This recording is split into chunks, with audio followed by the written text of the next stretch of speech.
Backend. I'm the backend developer. All right. Good to meet you. Nice to meet you too. So how are you? Doing well. This is recording, FYI.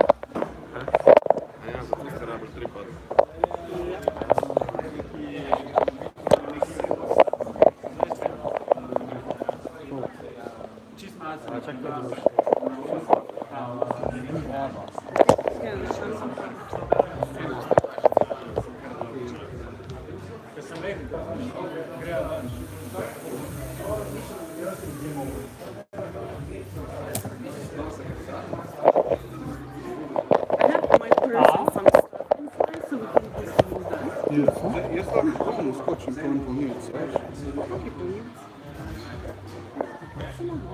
Ne, za moj telefon. Ja, perfect. Za moj telefon, Petar. A ja, dobro, sve tak samo njegov. Ok. Ne sam njegov, na naš halo, na naš peć ne reći. Ja, sve 23. Mislim, kako ćeš? Okay, I will get you a link. Ja.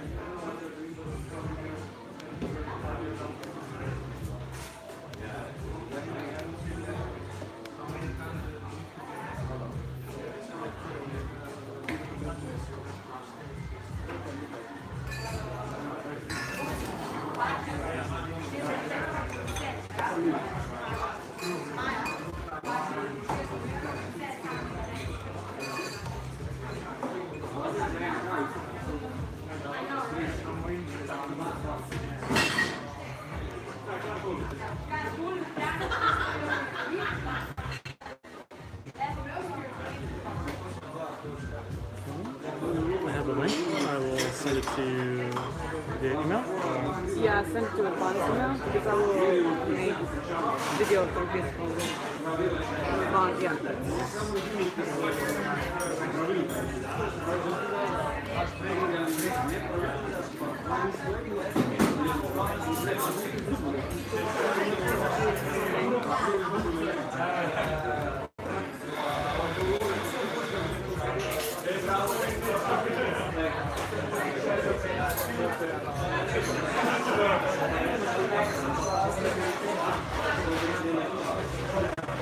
Yeah, I got it.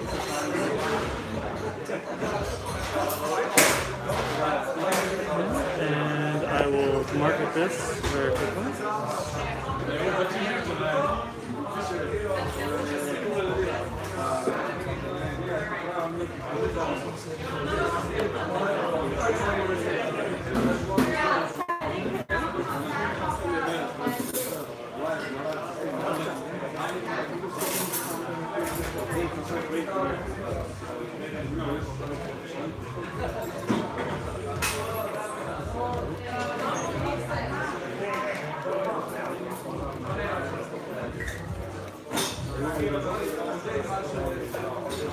Let me grab that.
It will be beautiful if we have some tape. Ja.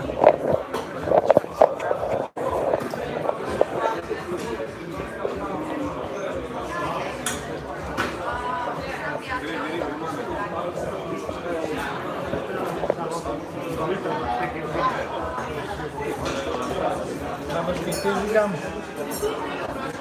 See, see. If you need something heavier, I need tape. what? Tape. This. Ah, back tape.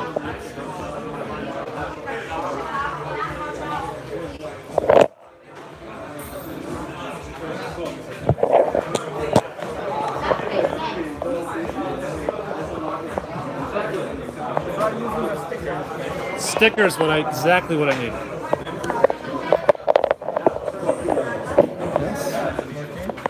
I need 2 stickers. One here. Best I can get. Perfect. Perfect. Okay, there's 1 sticker.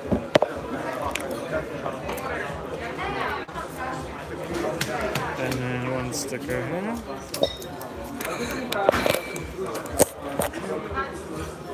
Voila.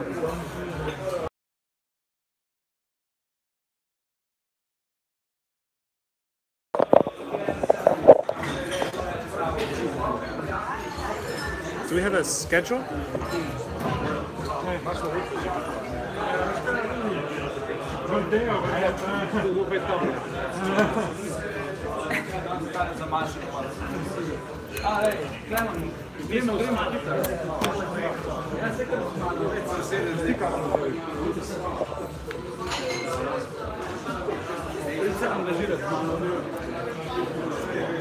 Oh, okay.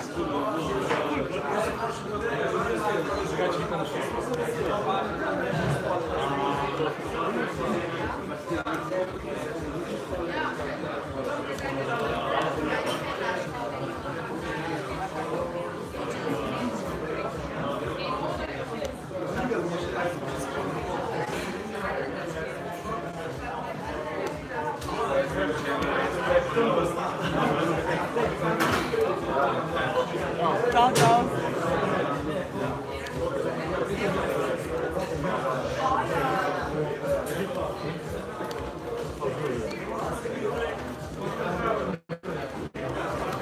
All good?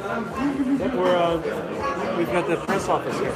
Yes. Oh, here's the press. We're going to live stream. I didn't say hi to you. How are you? Linda. Yeah. So he's going live on YouTube channel and Reddit. Yes. I'm taking his link and going live on our Facebook. Wow. So yeah, it's gonna be a lot of lives. Will you sit here? Yeah. You can also access my YouTube and there'll be chat here. Yeah. So maybe we'll invite questions from the internet and you can read them. You can yell them out. Oh, you have a question. Yeah.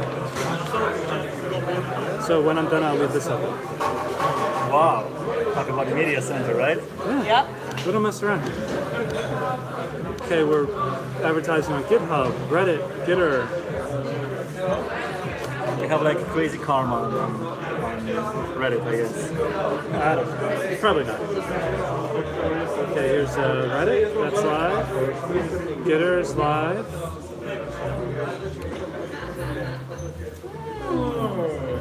Lega. Ja. Ne vem, kam je šel Orban. Mislim, da domov. Po nekaj. Ja.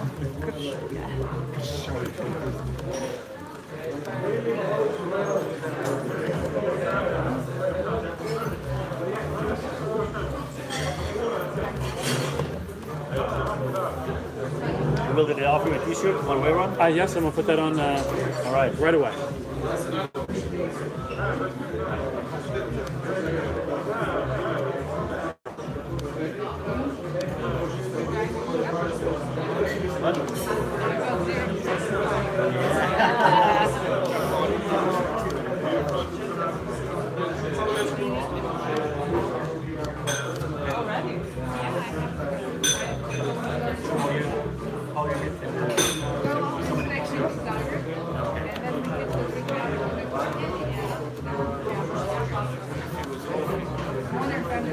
Yeah.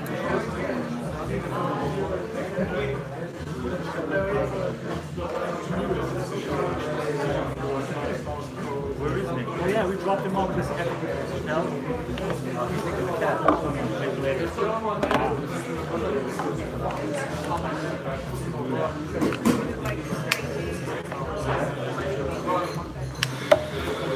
It's great having you here. We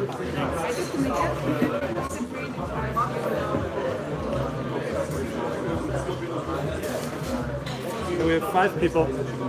Sorry? We have 5 people live. So this is from your phone, right? Yeah, this is broadcasting.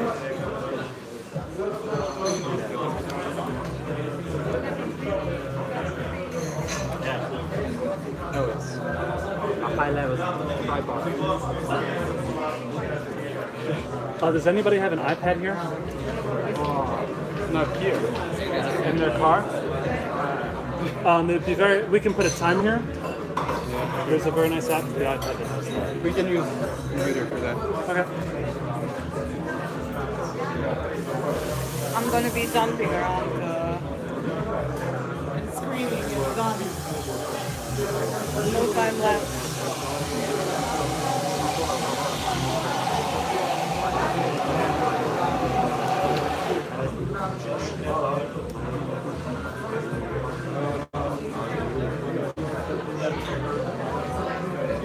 So you will not be needing my charger? So we can use that app. Yeah, I'm just gonna grab the charger. 1 hour. Will, I will be leaving in 1 hour. Oh no. Yes. It was a pleasure. My pleasure. So you'll be back?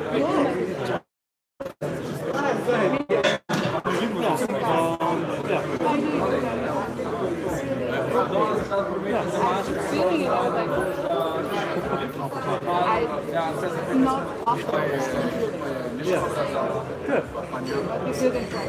So you'll stay for a little bit? I will stay until you speak, but I will probably leave in the middle of it. If you don't need it, I'll take it. Yes, this is good now. Okay, because I will need it. Yep. Oh, Yeah, thanks. my travel thing. So I will do it to you, but if you're in touch and hope to see you again. Well, good. Thank you. Have fun.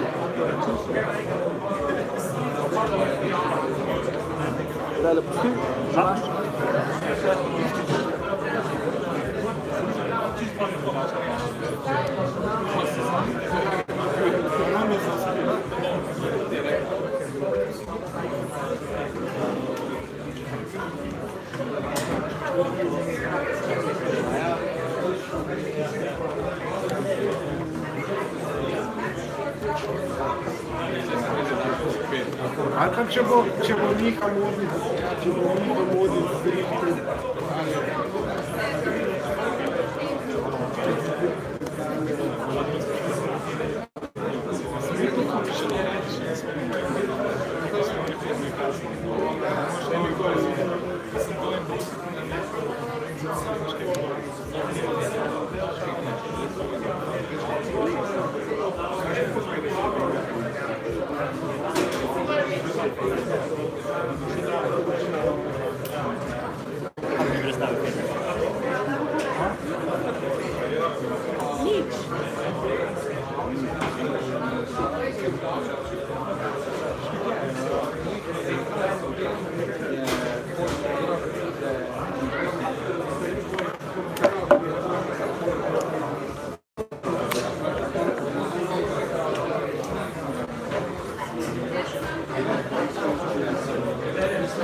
Can he retweet this?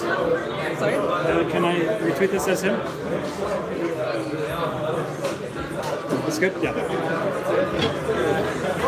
Thank you. 6 people.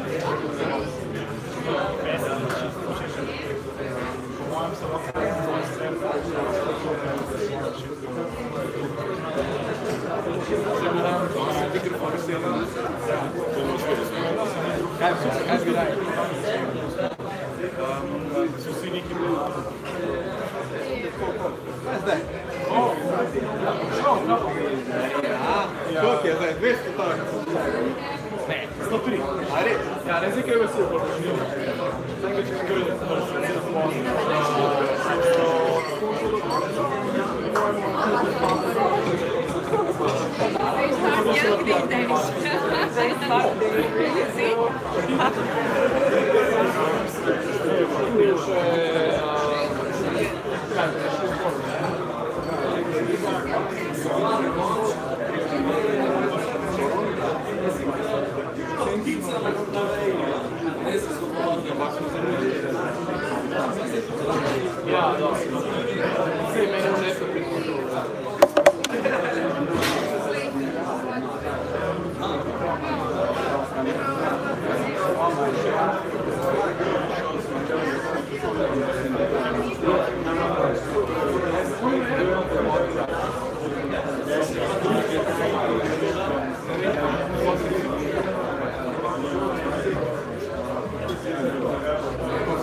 sam na roke, klipo, da bi vse nalogo, ja sem ga sposobil.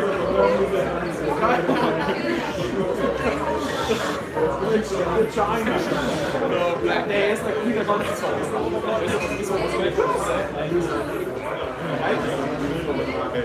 Ne, mi smo jih malo posklepali, mi smo bolj način nekaj, ampak jaz sem jih hotel dol. Okay.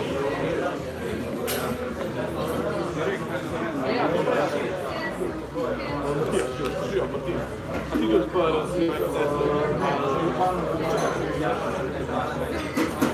projekt Geno?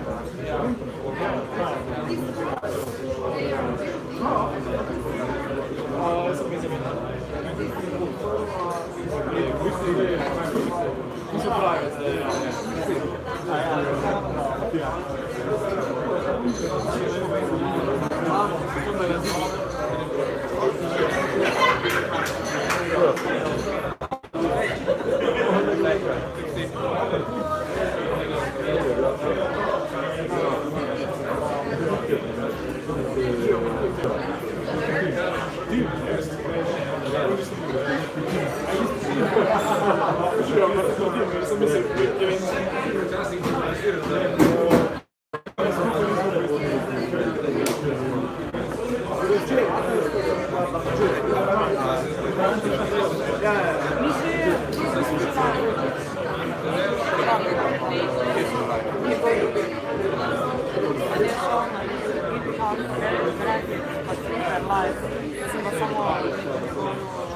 A ja, ne bomo imeli to. Pitam se malo popadne.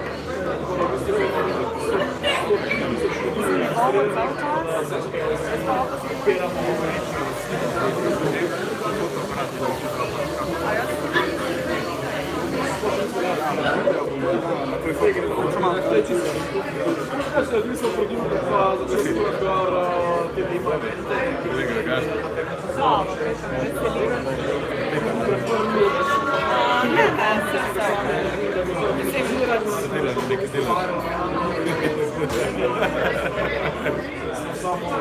Ja, sicher je to.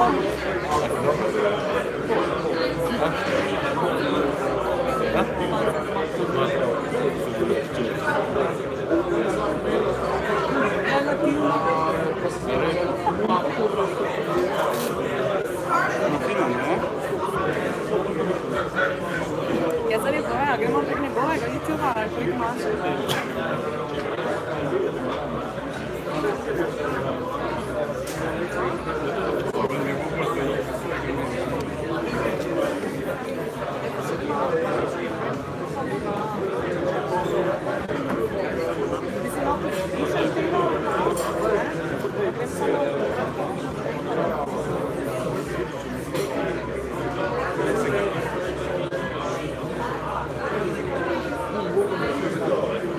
So we're live. You have your first question? I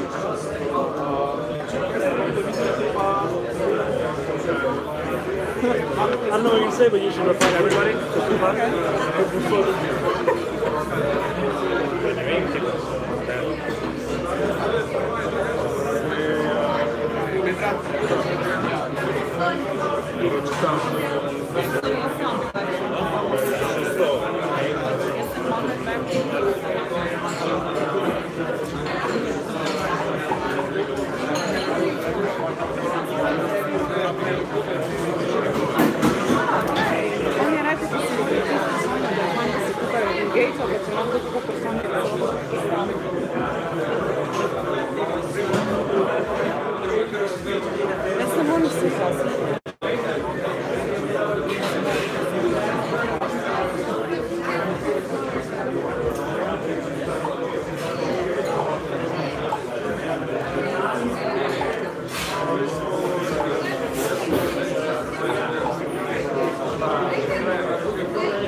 Z tem računalnikom naprej. Oboje.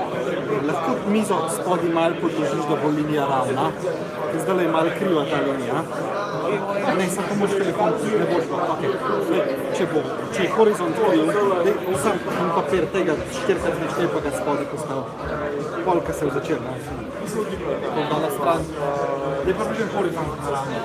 So this one's your one. Okay. Yours, did you, well, what's it? Because I might be able to use it somewhere else. I didn't know if to plug in mine. All right, thanks. We'll do the exchange later.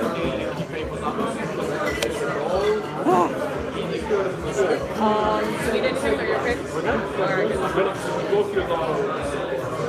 Praktično, ful manija, ful mjesta, da bi dol, ampak tega pa ful poznajo, spili so pa že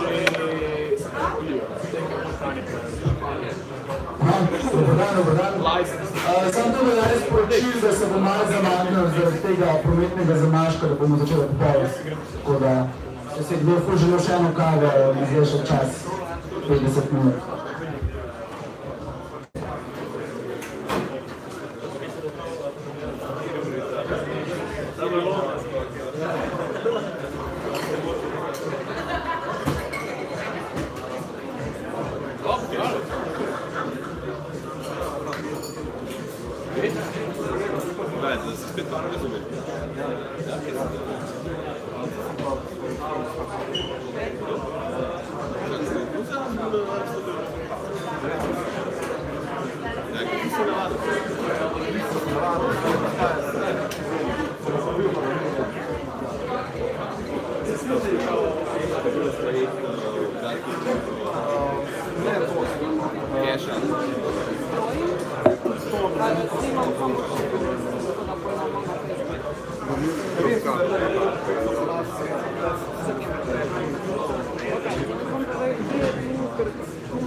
Thank you.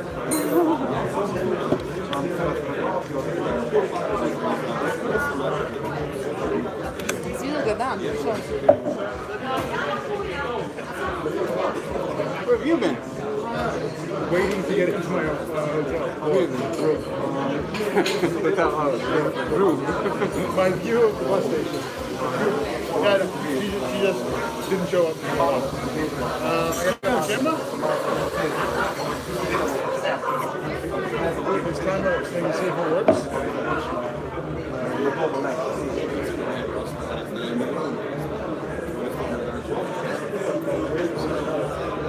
Kako, press center stavi.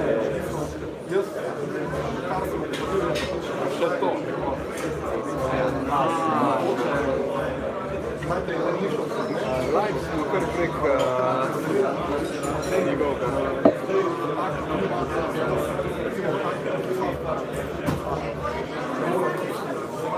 7 people watching.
Jak nas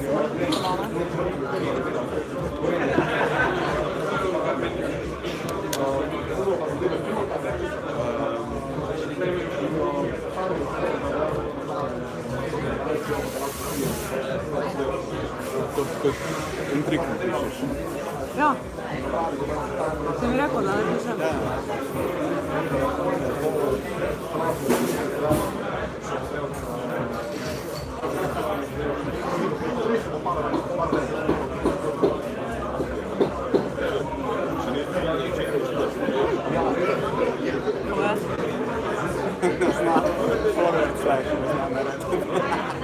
Ej, pusti se meni, da?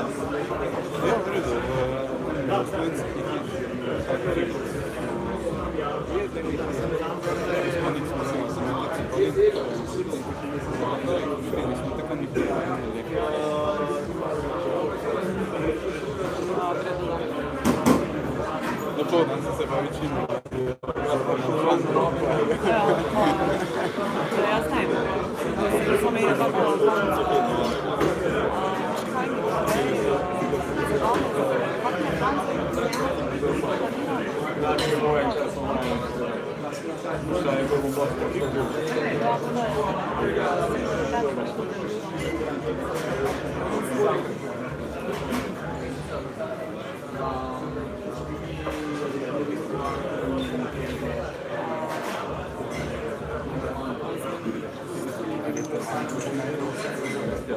not anymore.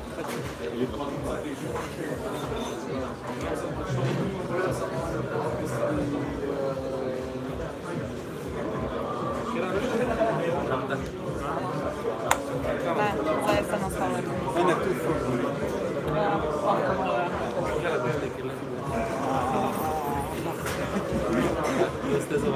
Life masus. Ja, ja.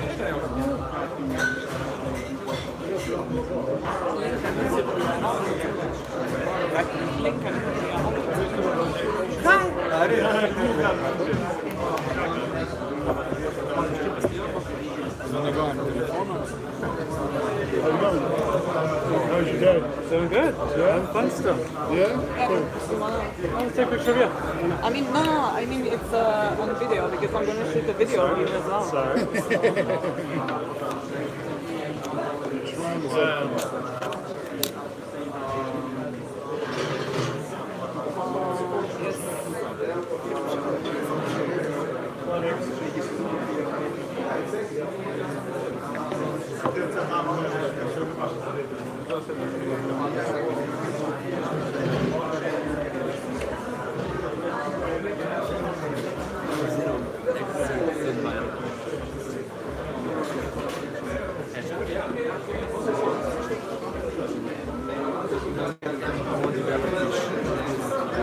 Alap sem volt.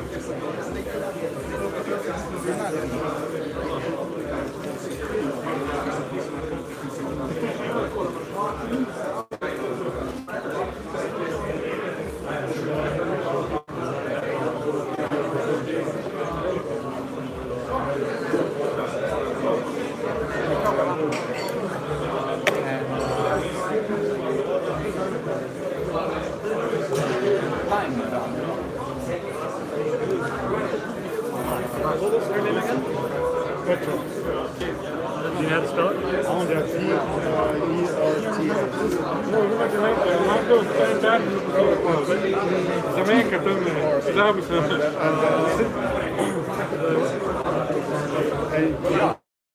Oké, dobro, sljedeći već sport. Dobro. Backup baš je da imam backup, a neće. Poštukali se.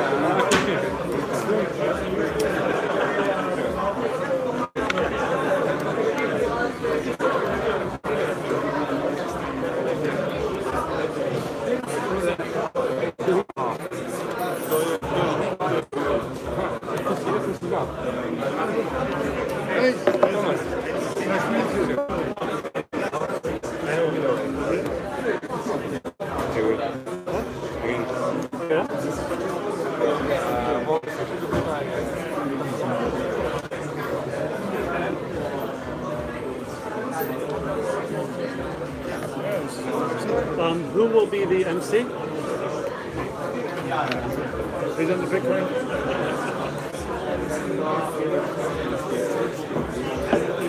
You will find him for you.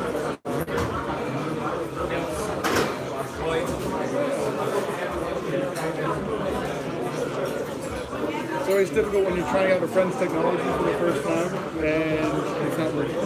I'm not making it. Yeah, it's your fault. Yeah, you made a time-lapse camera. Cool. It's weatherproof and everything like that. So when it rains in here, we'll be good. Exactly. We'll see if it's beer proof. That's more likely it's going to be the issue. Maybe they didn't test case that. Yeah.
So how are you, Nick?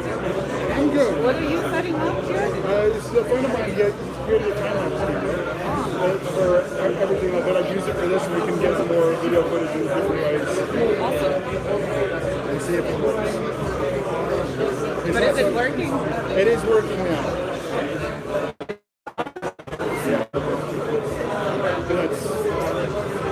We'll see what we can do. Maybe I can do something out.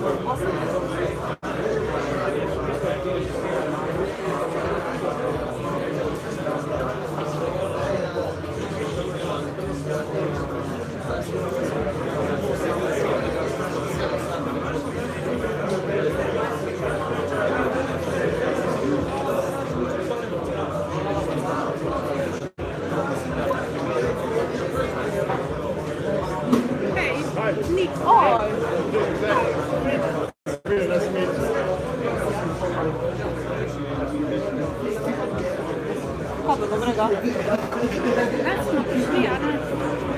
Probably this is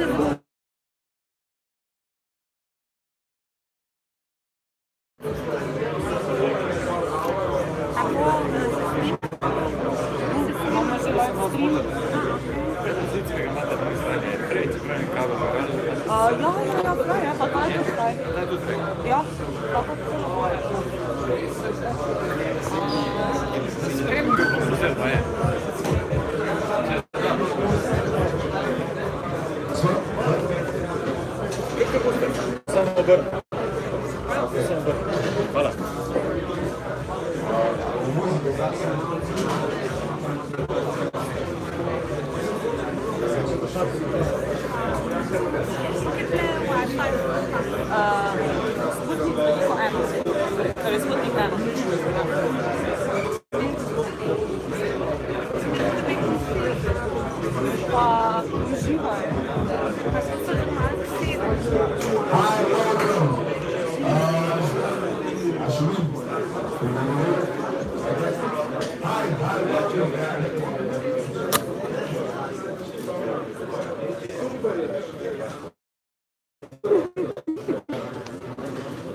tu si lahko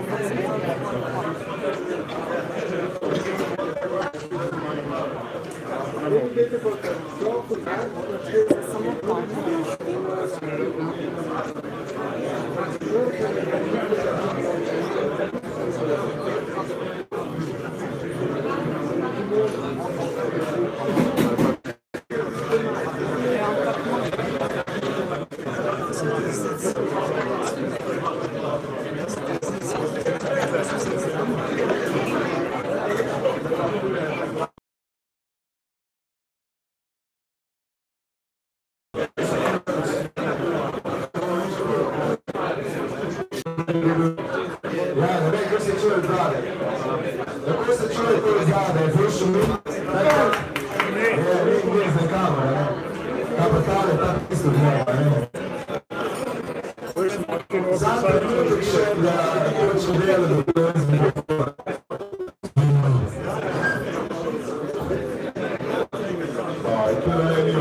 Give yourselves a big round of applause for being here.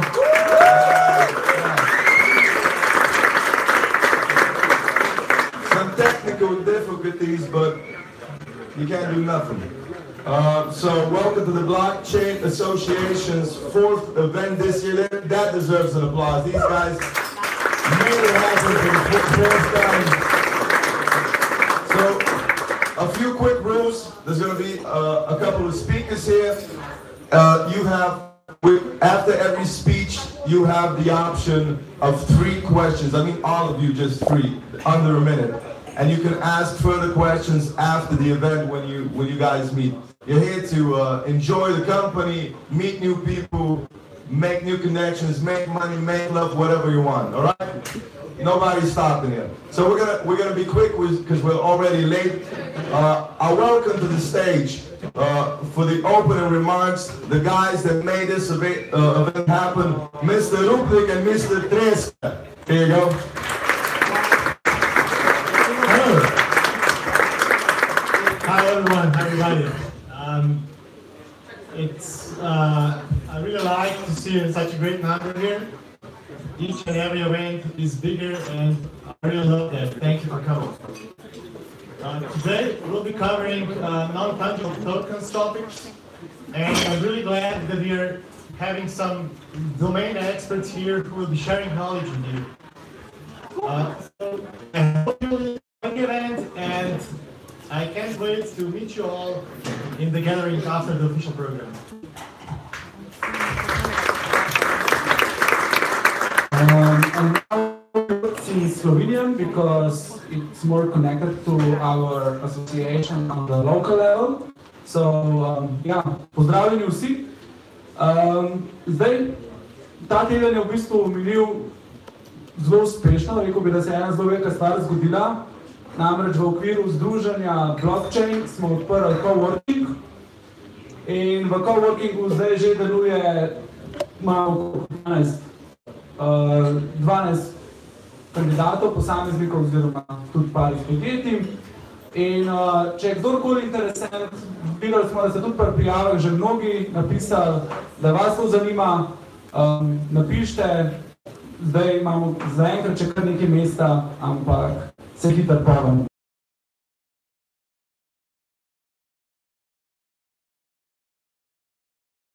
Najbolj aktivno skupino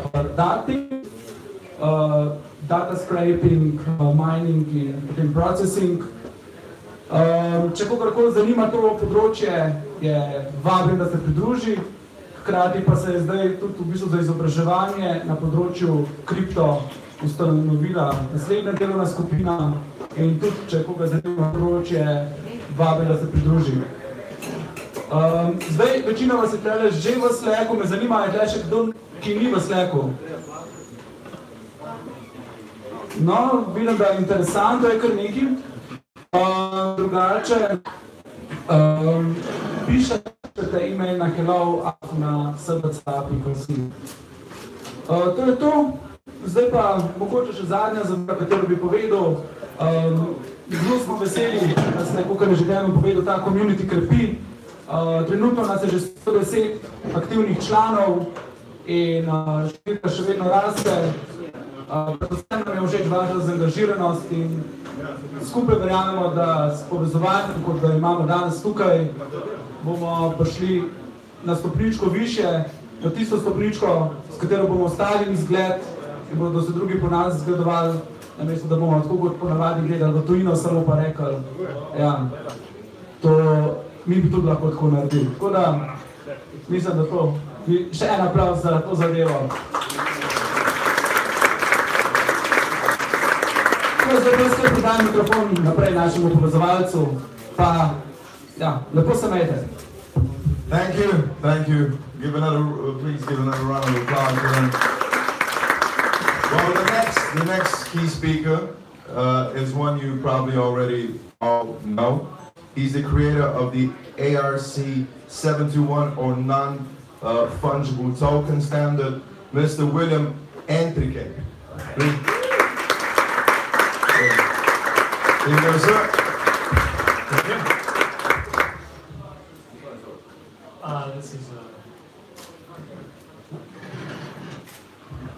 So for the people that are following online, Petra will be answering questions, and so you can answer too. We're live streaming on YouTube, so don't be shy. Get your money's worth for clicking on YouTube.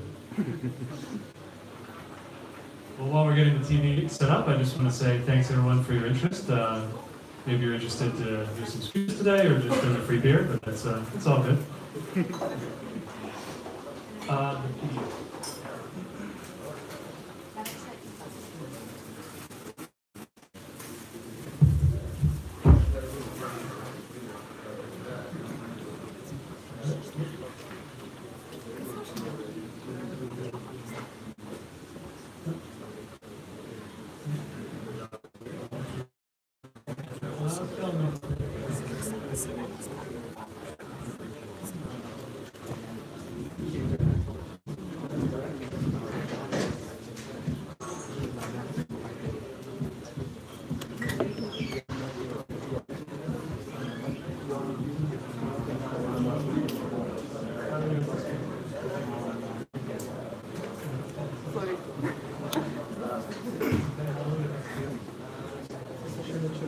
Kak je ime? What's that? Email mi povej. Od Kristjana.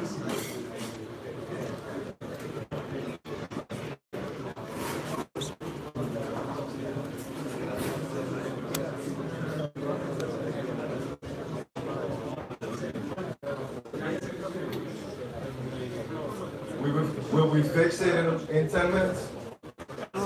Yeah, okay. Well, okay, sorry for that. It's a weird day, so what can you do? Well, the other speaker that's coming up, you already know too. He's going to be talking about token. Franci Zidan from the Institute. Dan is a no dan, oziroma today is a new day. Please give another round of applause for Franci Zidan. Okay, thanks.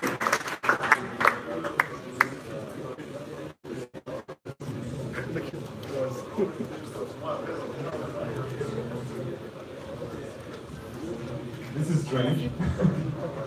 Everything's out of control. Okay.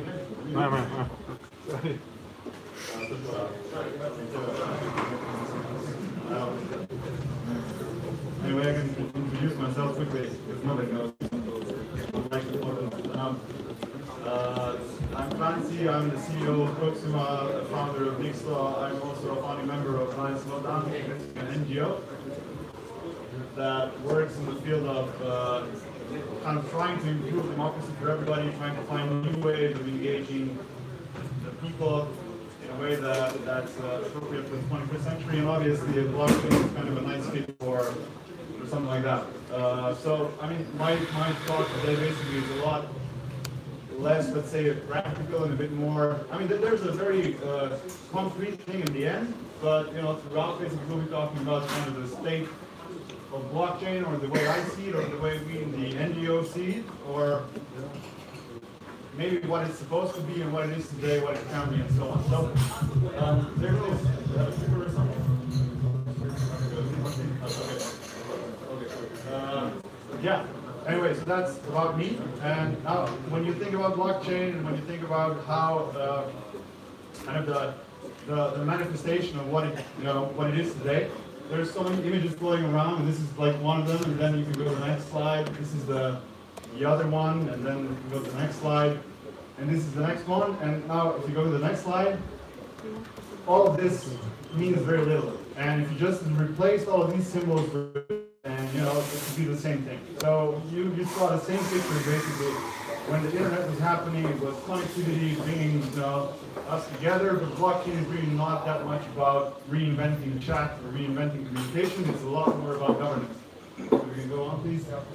And this is not like, you know, a speech about internet, obviously, but when you're seeing like a lot of images that are very flashy and very trying to visualize what blockchain is, it's very hard for a regular person to actually understand what the power of blockchain is. It's not, again, it's not in connecting people together, it's about governance for the most part. We can move on. But if you take you know, a Google query and you put it in internet, and then you put in blockchain, like these two are interchangeable basically. It's very hard to discern one from the other. But obviously there's something very special about blockchain. It's why we're all here. It's why there's so much money being thrown into this ecosystem, why we all find it fascinating. And what's so fascinating is the self-governance part. So it's something that, you know, we, the people, can take control of our transactions, of our decision-making, of our consensus-driven, let's say, future. And this is where blockchain really comes into play, because there's a bunch of like technological layers that actually support that. And we haven't really scratched the surface in terms of what we can use in terms of the blockchain kind of paradigm to actually make those next steps in terms of society, economy, marketplaces, and so on. So this is where, again, because I'm kind of in two different spheres. One is the NGO part, where we're trying to solve, or at least think about the way the future can look for a regular person that's participating in a discussion, in a consensus-driven government or a system or whatever. All of this stuff could be done before the blockchain, obviously, but what's kind of happening right now is that that's a system that we can self-govern. So everybody has a kind of small part to play in making sure that the system is fair, that it's transparent, that it's lasting, that it's not something that will change or somebody can hack it or just kind of play around with it. So those are all very, very crucial aspects of what makes a society, and this applies the perfect fit for solving this kind of problem.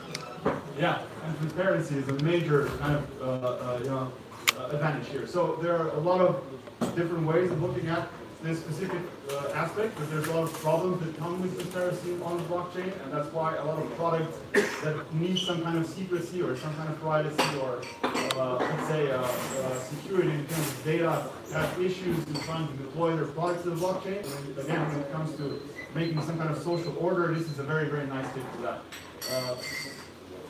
Okay. So this is now a sentence which obviously, a lot of pipeline words, but this is where I believe basically is where blockchain can make the biggest difference. It's in trying to reorganize the way we make decisions, the way we organize decision process, the entire tree basically is driven.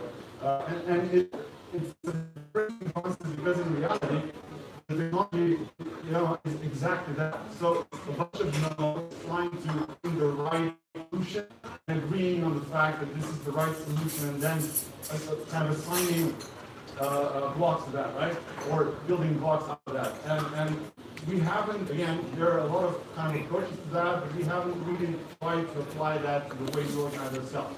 The technology works, it's proven, but the kind of the purpose of technology is that, to create an everlasting record of our transactions, and we can do so much more than that. But this is kind of the main point. So, because I talked about internet before, and the internet really exploded in a kind of short amount of time. The main reason why there's, let's say, so much disruption in the internet, or why it was able to disrupt so many things, is that it changed or provided new things completely. So you weren't able to talk to somebody from Taiwan before in a matter of milliseconds, or play a game with a person on the other side of the planet. You can do that now. So internet created new opportunities completely. It changed the way we can do business and all that stuff. Whereas blockchain is actually much more akin to what's happening with Linux. So every year since I've been a developer, and that's quite a long time, it's the year of the Linux. So this year my mother is going to start using Linux. It's not the case, obviously. And the reason is that you have huge competitors in this space. People are used to actually using Windows, used to using 0xcert. Now it's Android. If you take a look at that, if you go to the next slide, this guy in the bottom left is actually the first, let's say, very, very successful Linux distribution that's on at least half of the phones in this room. But this is kind of the space where blockchain, or let's say the parallels you can draw with blockchain. It's actually trying to change existing systems, improve on them, or let's say replace them in some cases, and that's super hard. Because those systems have ambition to keep existing in the way that they're existing, and it's not that easy to replace them. It's not, it's not going to happen like overnight. It's not going to be like internet, changing everything or making a whole lot of new opportunities for everybody, because that's not what it does. It improves on existing models, and this is something that we're going to have to, very kind of fight very hard to actually try to enact. It's not something that's going to happen overnight. It's not something that's going to happen voluntarily, most likely. So this is why, blockchain is actually something that's trying to encroach on something that the government does, trying to encroach on something that the banks do, but obviously we're not very happy about that, right? It's not something that, again, some of them are a little bit excited or a little bit, let's say, intrigued, but when they realize basically that, this is something that can actually take their jobs or take their power away, it's something that they will not try to get into the mainstream quite as fast as we would like. So, we have to have a little bit of a let's say, realistic expectation of what we can do with that, whether the actual, practical implementations in the short term, and maybe more importantly, know that it's not going to be easy. So it's something that we have to demand from whoever is at the top. Something we have to demand that this is the way we want to work, or we maybe have to even start working that way and just not give a fuck, right? So start creating our own pipelines and just doing business our own way. And maybe at some point we'll just outgrow the existing economy or the existing way we do business. The next slide. So yeah. I mean, the whole point of blockchain, as I see it, and the highest, or let's say the most important, or the biggest impact we can make is in the way we govern ourselves, in the way we approach control, and in the way we approach transparency. And this is actually about this. Although we are all, this is. When you think about blockchain, this is for the most people what it's all about, right? It's about trading. It's about trying to, find that nice curve and all that stuff. I'm not that much into it because I'm really interested in technology and I'm very much of a practical guy. It's something that I'm trying to find practical implications for what blockchain is. But I'm super excited about the fact that there's so much money floating around this space, because this is, I mean, the problem that I mentioned earlier. The fact that it's not something that's easy to disrupt existing systems, money kind of changes that, right? Because we're all motivated to actually do something if there's a lot of money involved. And it gets like young people involved that might not be otherwise. So this is a very important part of kind of part of the formula. It's not something that we should kind of forget about. Although it's in the long term, I don't think this is the kind of the key value that's added by blockchain. Go to the next slide. And it's very important. This is why I'm super excited about the non-fungible token thing. Is that we are not our wallets, right? Our wallet is a container for value, so we can transfer some value. I mean, it's been, and that's always happened with technology. We try to hack it and use it for whatever purpose possibly can. I mean, 90% of the stuff that you can use on the internet or in HTML and stuff, and on back end as well, hasn't been programmed or designed for the use that is being used for today. I mean, you have JavaScript on the back end. That's really not how they imagine it, right? And now it's one of the most popular languages in the world. And so, again, we're trying to shape blockchain into something that it maybe wasn't meant to be, or the specific components of blockchain is something that they definitely weren't meant to be. So, you are not your wallet. Your wallet is a store of value. It's fungible. I mean, especially the value that it holds is something that's interchangeable, but I am not my wallet, right? I am an individual person with kind of specific properties. You can't change me for something else and so on. So we go to the next slide, please.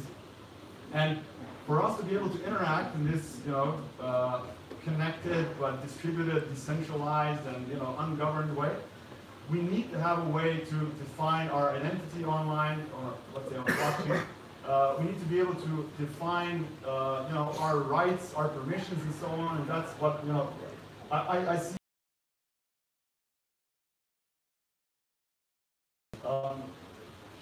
And this, because I started out as the Dinosaurs on the NGO that we're working on. We participated in a hackathon in January. We're working towards creating a platform. 3rd of May, you'll be able to cast a vote for the Slovenian blockchain election. That's it for me. Does anybody?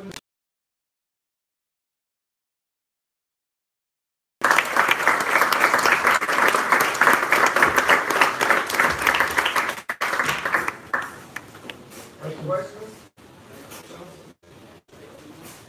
Yeah, sure. I'll give you the mic.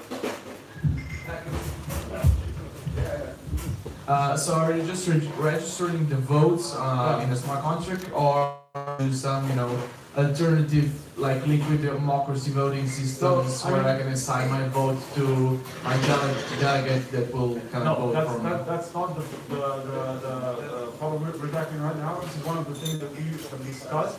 The idea was that we would make a blockchain party and have a liquid democracy-based system where people in place would actually just vote as you would, dictate them. There's a bunch of problems related to that. So, logistical problems and how do you enforce that on the people that's actually in the parliament. So it ended up just being let's say, too big of a problem to solve. So this is the next best thing in terms of trying to apply a standard system to blockchain, which brings a lot of kind of added value. So yeah, it's a smart contract. You're able to cast your vote. You're able to actually see the live kind of results of the vote. And the idea is, what kind of brought us to that is that we're thinking about blockchain as a consensus-driven or an opportunity for a consensus-driven agreement and dispute resolution, basically. So this is one of the kind of applications of that system. Awesome, thanks. Yeah, sure. Anyone else? We good? You good? All right, thank you very much. Thank you. Now, let me just check. Can we begin with the? Yeah, we can. We're good. Okay. Then I welcome to the stage again, Mr. Entriken. I'm back for the very first time.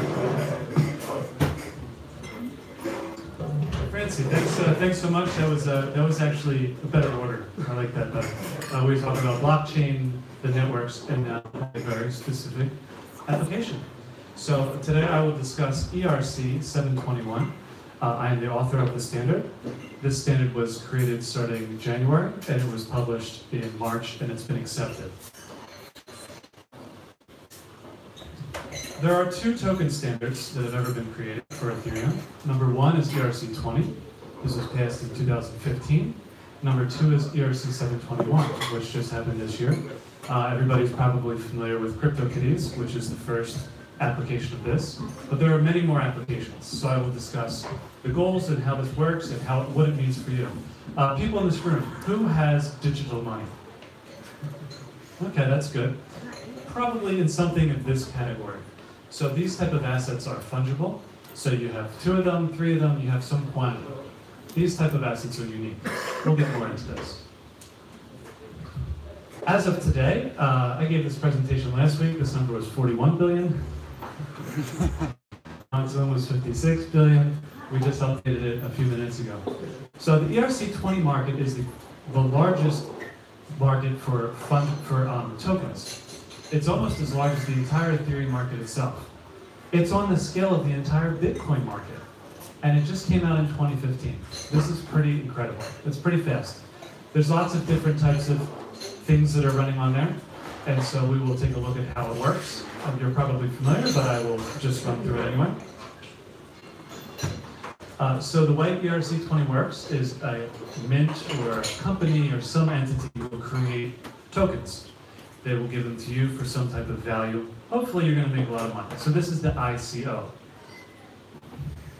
They're going to give them to you, so you'll get your mail today.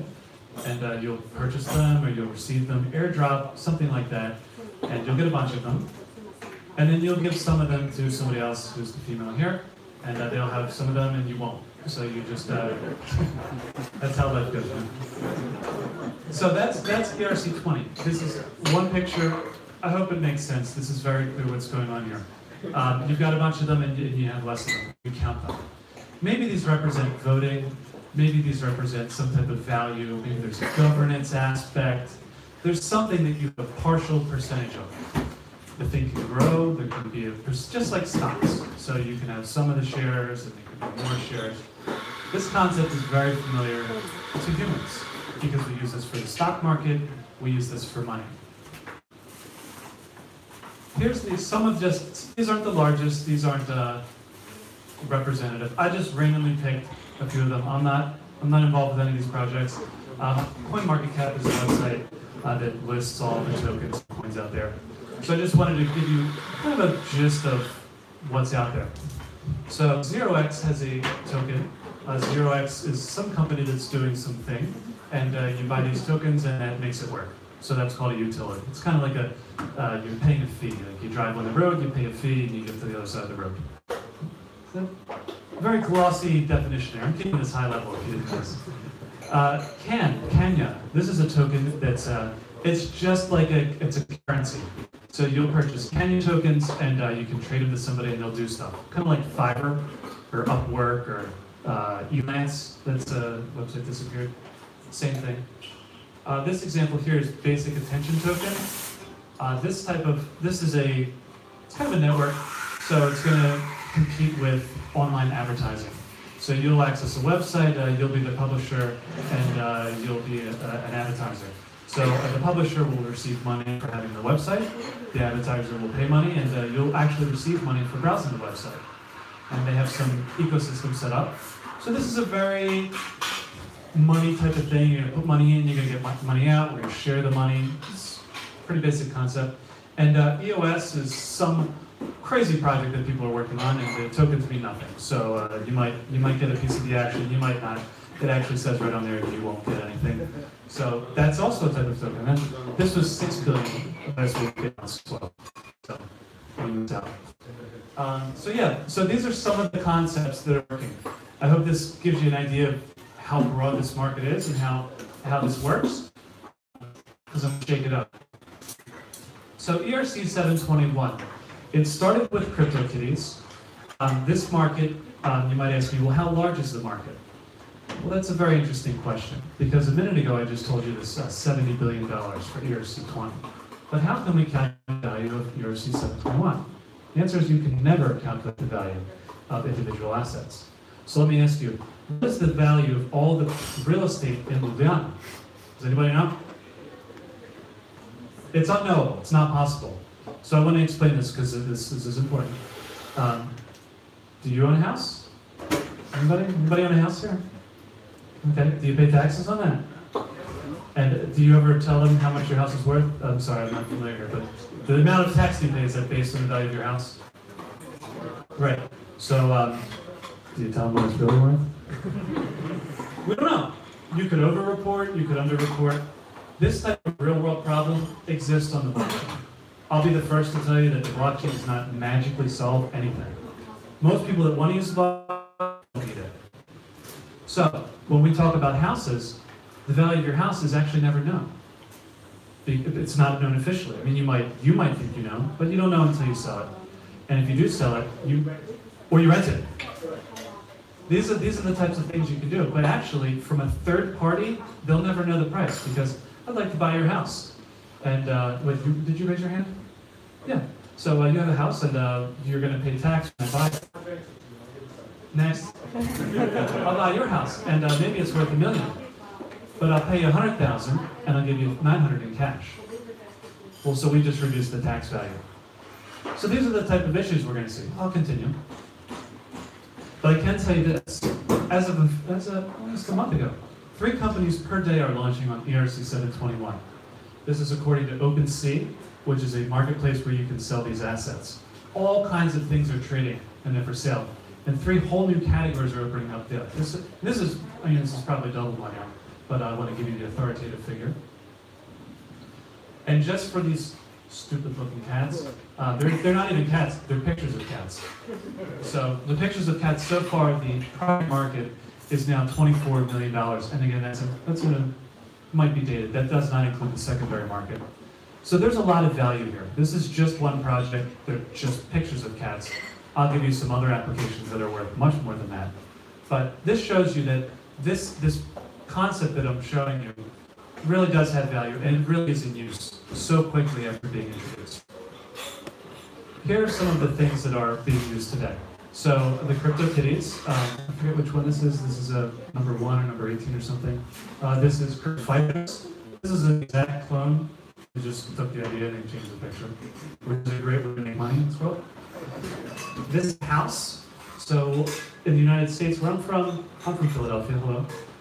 When you buy a house, you go to the deed registrar and they stamp it for you and you transfer the house.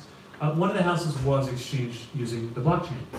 So one of the cities had to agree with this, and that was how they did it. So they just used the blockchain. This is a concept that's very compatible here. With ERC 721, every asset is individual. They're not fungible. Another name for ERC 721 is called deeds. This is a sculpture from Michelangelo, which will be selling on the blockchain this year. So 4Park is a company that is selling some assets for collectibles. And these are traditional assets that people know are very valuable. This sculpture is expected to sell for about $10 million later this year. That's the market price. I don't know how you artwork, but that's the value that we're expecting on that. So these are all the different types of, some of the types of applications that are very familiar to us today. Buying or selling a house, buying or selling artwork, pictures of cats, things that can fight in games.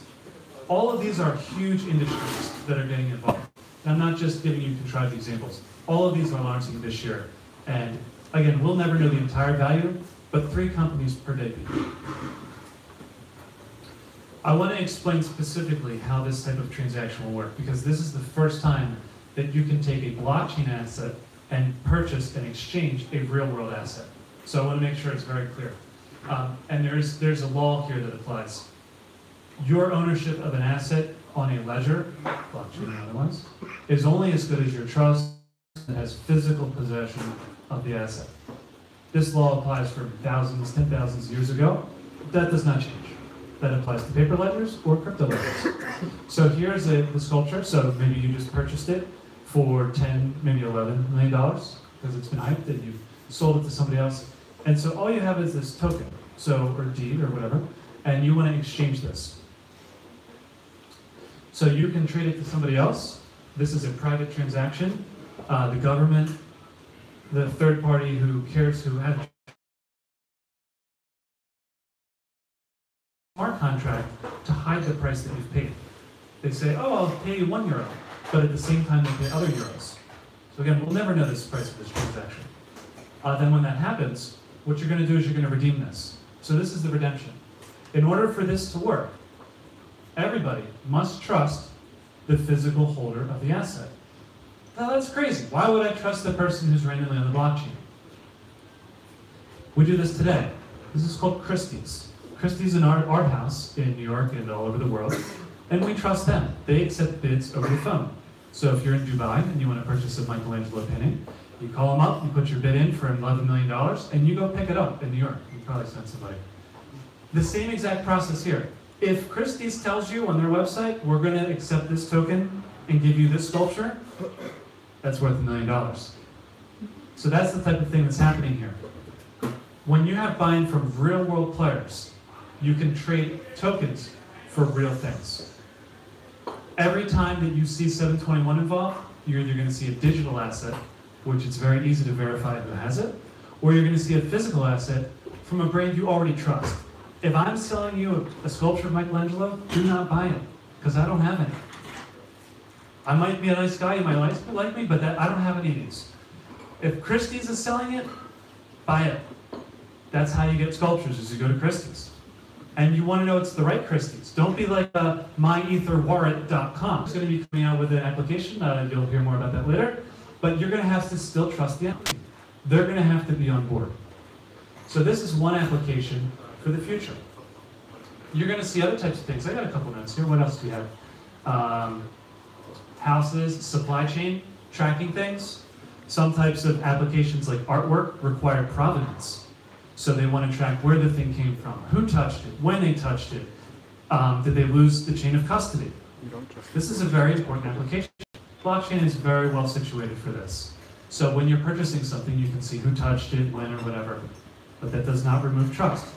You always must trust these people. The art world already has this problem. It's called provenance, so it fits very well with this.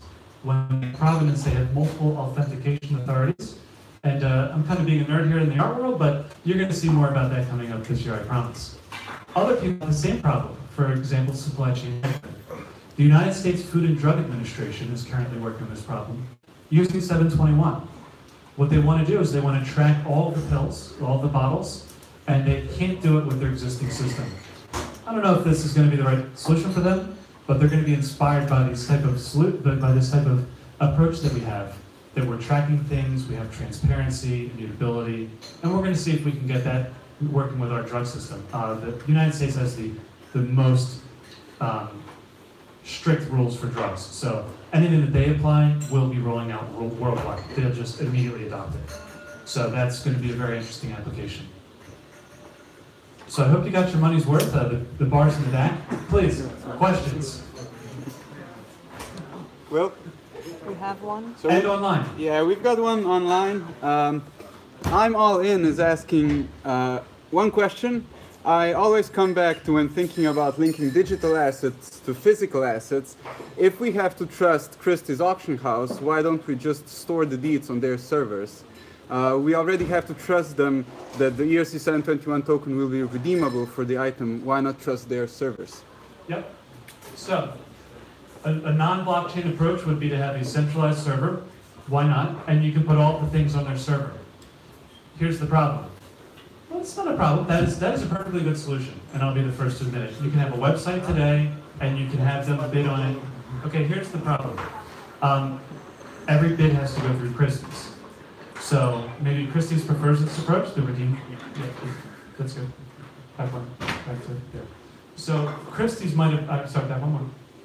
In this situation, Christie's might prefer to have this transaction occur through them, to have them be at the node. This is a different model where Christie's will be able to tax every transaction on the blockchain. That's one option. But let me explain the extreme value of this situation. If the Christie's.com has this token on there, and this lady here wants to purchase it from you, what's another application you can do here? We're a couple nerds. This is a blockchain asset. You know what you can do? You can take this token and you can tokenize it. So you can actually have fractional ownership of this here. When this works on Christie's website, you cannot do this. But in this situation, you can have fractional ERC20 ownership of this token right here, guaranteed by a smart contract. And so as long as everybody trusts Christie, which we do, then you can sell fractional ownership of this, and you can use this as a stable coin, which is currently a huge problem in the world. Stable coins is why the price of Ethereum goes up and down and Bitcoin goes up and down, because it's not tethered to anything. And we'd have Tethercoin, which is tethered to the dollar, theoretically. Have you audited Tethercoin? No. So we don't know. But this, you do know, because you trust Christie's. You don't have to personally audit Christie's to know this. Christie's has been around for, I don't know, 5,000 years, something like this. But we know that they, 2,000. The same way you do today. That does not change. So your trust in this is the same trust you have in Christie's. Here's one way you could do that. Each person, through a KYC approach, could sign a contract with Christie's, and before they perform this private transaction, they might say, if this transaction goes south, I will sue you. Which is the same exact way today when you purchase something. What if there's a fire? Fires happen. They have insurance. So when they have this token better include some type of insurance included on this asset. So you might not, this might be broken in half. It might be like this when you get it. But, or it could be fake. And if fake is perfectly fine because you'll get cash. So you'll liquidate that for cash, which is demonstrated up front. So for the I'm all in question, the answer is securitization. Now that we have 721, you can securitize any asset, including your voting rights, that's kind of weird, including your physical assets that you can redeem, which is normal, including your identity, which is weird again. All these things can be securitized for better or for worse. More questions, please. From the back, from the sides. All right. Well, thank you so much. Thank you.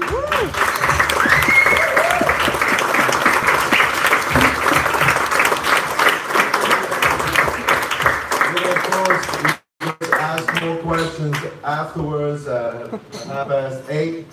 I think it's time we all figured out how to create an open protocol from non-fungible tokens. Please give it up for Mr. Sedlak and Mr. Zeke from 0xcert.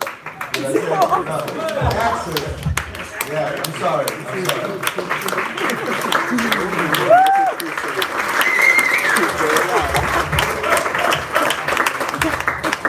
Hey, wow, this was great. I mean, I thought I knew a lot, but I don't know anything. So thanks a lot for that, Will.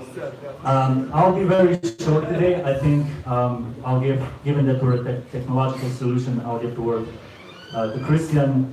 He's been the brains and the brute behind the product, behind the protocol. We've been working really hard And yeah, so if I'm here, I wanted to thank a few people straight away. So first of all, thank you Blockchain Association of Slovenia for putting this together. With a round of applause. Thank you to our speakers today, so to Kulumat, who will be presenting later, to Institut Danes Enodan, to Data Fund, and big thank you to William for this amazing presentation. Thanks a lot. And yeah, so we've been working really hard. I'm sure what Kristen will show you will impress you, asking questions. I'll jump in if you have any specific questions. Just one more announcement before I leave the stage. So I'm sure a lot of you know the 0x protocol, or the 0x project. And just yesterday we got confirmed that the seed investor at 0x is also investing in us, which I think is a pretty good confirmation of our work. The team has been working really hard. So a round of applause for you guys as well from my end.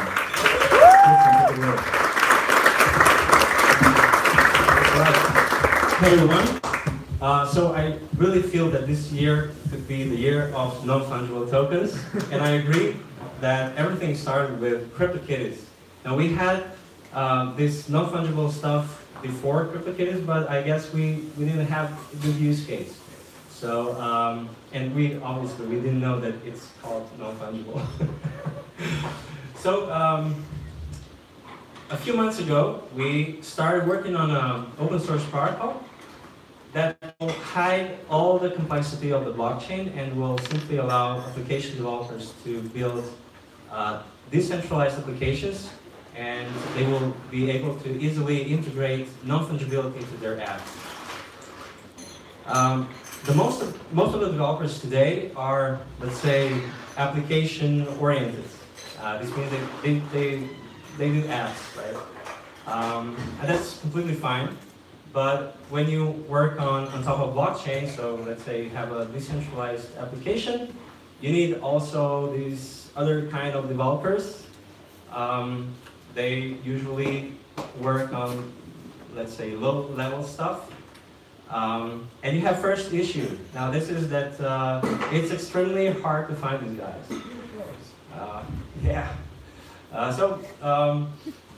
More issues. I know some of you here who write smart contracts, and you will probably agree that it's a risky business, right? Because you're playing with money, and a single line of code can change your life, and your clients will just, lose all the money. So it's risky, it's complex, and it's also kind of slow process. With 0xcert protocol, you'll be able to build this low-level stuff, so which is the blockchain part, super fast and easy, just in a few lines of code. It will be that easy. And by the way, security comes built in by default, which is great. So I said security, complexity, lack of developers, slow process. These are just some of the, let's say, obstacles why companies today cannot or don't adopt blockchain technology. Now, we want to help with that protocol. And there's also another issue in software development in general, and that's when applications don't speak the same language. That's pretty often. Now, we think that interoperability is very, very important for any kind of system. So we started with ERC 721 here, but our protocol provides conventions. Now this is probably the most unique part of the protocol. And conventions describe how a certain digital asset can be converted into non-fungible token on the blockchain. So for example, we have a convention for that describes how a certificate, let's say a diploma, a university diploma, can be converted into non-fungible token. We also have a convention for identities on the blockchain. So let's say you have a KYC document. This convention describes how this can be packed into identity on the blockchain. And we'll have different other conventions. For example, for collectibles and warranties and I don't know, agreements and this kind of stuff. So there's a lot of use cases. So the main units in the protocol are non-fungible tokens. And we decided to build our first for the Ethereum blockchain. And in Ethereum, thanks to William, now we have convention for non-fungible tokens. In 0xcert protocol, we call this non-fungible tokens xcerts. And that's because they're not just ERC 721, they actually have some additional functionality. And an xcert in 0xcert protocol actually carries also a proof of a real-world asset. So basically, by holding these xcerts in your wallet, you're not just holding some IDs. You're actually holding, let's say, an imprint of a real-world asset. And this proof that is stored in the non-fungible token, we build that from conventions, protocol conventions, together by using different algorithms, so cryptographic functions. And why is this proof so important? So you hold a token, and some third party can verify authenticity and ownership of this asset. So this is basically the whole idea of the 0xcert protocol. This is the platform overview. So basically, well, obviously you can have other entities here, but usually you'll have an issuer, which is, let's say, KYC provider, is issuing tokens, and you have holders, which are, we people, our wallets, and then you have some third party that wants to verify that you actually own some assets on a blockchain. All right, so we decided not to just build a protocol, but we actually decided to build our first DApp on top of it, and it will be called Academia. We actually started on this protocol because of it. And Academia will enable universities and other educational institutions to simply issue certificates, so let's say university diplomas, directly into users' wallets. So for example, me as a client, I will receive an xcert, which will represent proof of my education. Now we've already connected to over 100 universities all over the world, and this network is growing every day. And I'm very happy that we have great advisors. So William is one of them. Thank you, William. We also have Mo 11, and we have advisors from universities. So let's say we have advisors from Cambridge University, we have advisors from Malta University, and so on. So great team. Another hot topic is the identity on the blockchain. Now, identities, we have convention for that, and by using our protocol, a KYC provider will be able to issue a KYC token to you. So you will basically receive the proof of your identity, and you will be able to use that token every time you invest into ICOs. So we all know that this process of ICOs and so authentication is kind of noise system. You'll do the KYC process only once, and you'll hold a token and you will just invest based on it. I mentioned other use cases, so warranties and this kind of stuff, but probably CryptoKitties are, let's say, the most known case for non-fungible tokens, and this is something that you can do on our protocol. And I remember when I showed that cat to my good friend. I think he's not here today, but his reaction was like, "Come on, do you really want to put everything on a blockchain now?" And my response was like, maybe not everything, but they're actually showing us what non-fungible tokens are, and this is really the first good use case. Yeah. All right, so I know that we have some developers here today, and I want to show you how this integration process will actually look like. So basically, let's say you're a KYC provider.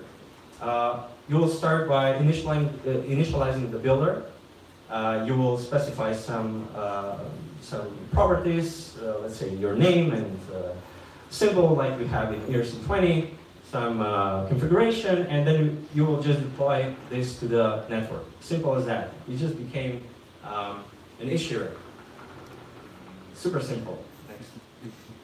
Next step will be, you'll be now ready to issue actually the first xcert to some user. And it's pretty straightforward. So you will create a digital version of an identity. You will initialize the minter, and you will just call the mint method with some properties again, and that's it. This will create, pack everything into a non-fungible token, and will simply deliver that to a user. So I'll stop here, but don't worry, there's more to come, not today, because we don't have enough time, but we'll definitely go into more details about the protocol and about this integration part on one of the next meetups. If you're a developer, I encourage you to go to our GitHub account. We have some cool stuff there. So, for example, we have 0xcert scan application, which is Ethereum scan, Ether scan for 0xcert protocol. We have some cool contracts for Ethereum already. For example, we have Trader and we have Swapper. These two, actually, there are more contracts. This contract will enable you to build this decentralized exchange for non-fungible tokens. So this is pretty cool. Right, so this is actually everything from my side for today. We're very bullish about this project. We want to help actually the community. We're doing this completely open source because we want to be fully transparent. And that's it. Thank you. Any questions?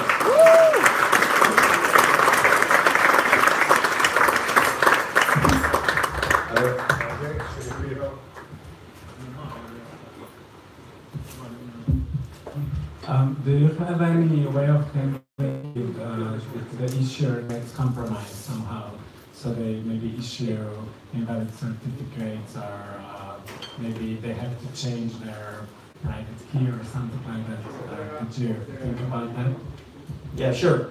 Well, currently, we actually have a smart contract in the pipeline, which is called Staker. This is actually the main part of the protocol, and it will enable staking and then the whole community around this, and the community will be able to help you in this case if something happens. Right? Any other questions? Of course. When the ICO? Well, can I? No, it's a secret, right? No, I cannot disclose that. Okay, you. Pretty soon. The definition of soon, like. Can you announce here? No, I can't. You can go to our GitHub and you'll see when we're actually ready. Okay. What's your go-to strategy with implementing those, doing partnership with those universities? How will they transition there? You know, we all know it's very hard. They have these old IT systems. How they will transition to blockchain? How will they kind of believe you everything works and putting their certificates on top of it and doing all the regulations they have to follow? Because I think that's kind of a big step to do. Yeah, it is. And I'll be honest with you, we have this advisor from University of Malta who is a very well-known name in blockchain education. I cannot announce him yet today, so sorry. We'll do that at the event in Malta in May. And this was the first thing that came up when we talked to him. He was like, how are you going to solve adoption? And with universities, like you said, they either don't do it, they don't care about it, or they're developing something on their own.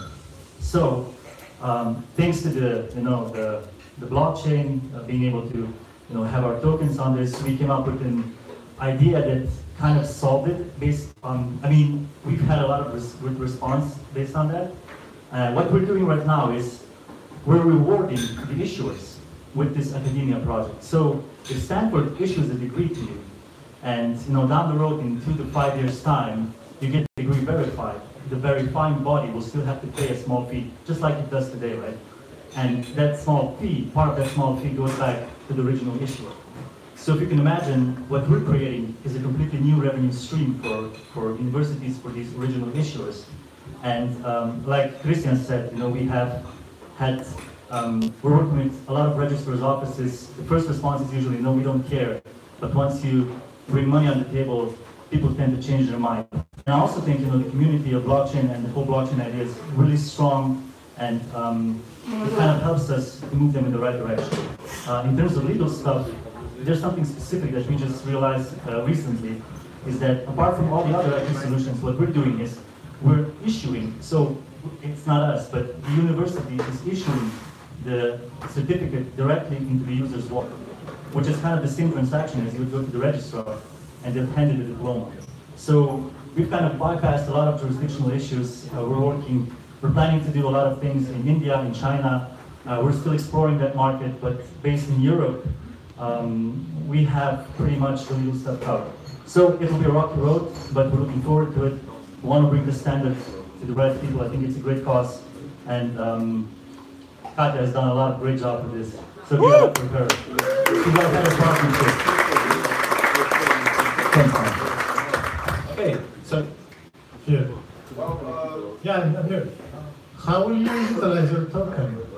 Well, yeah.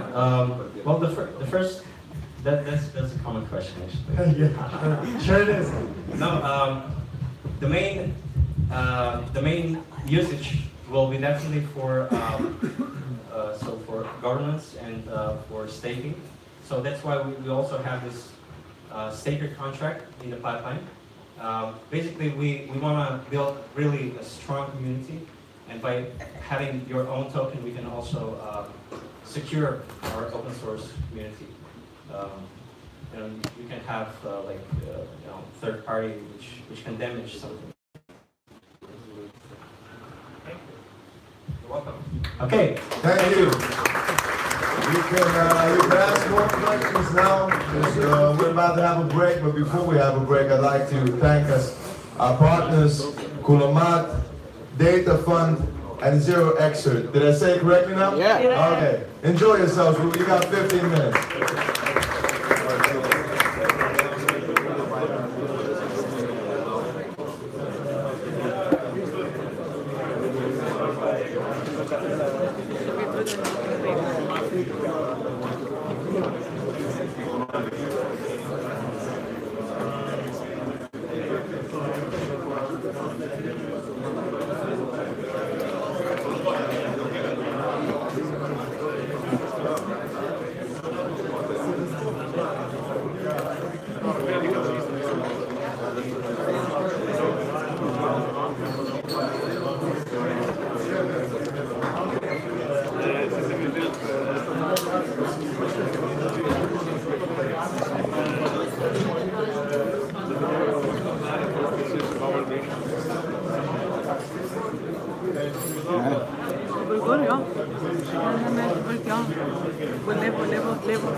How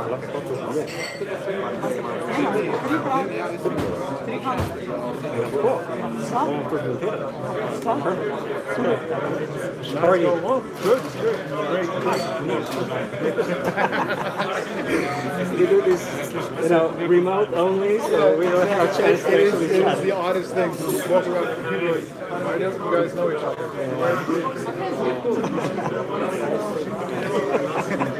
It is crazy though. I mean, yeah, obviously, Well, yeah, we're constantly in contact. yeah, exactly.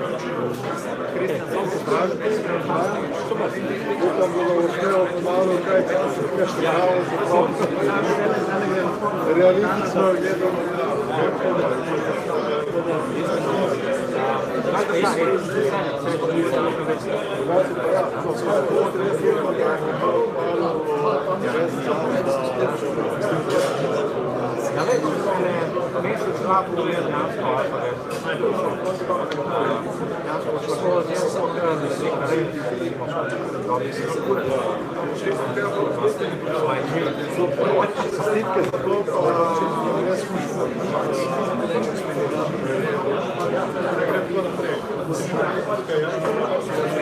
Hey, kaj je open bar?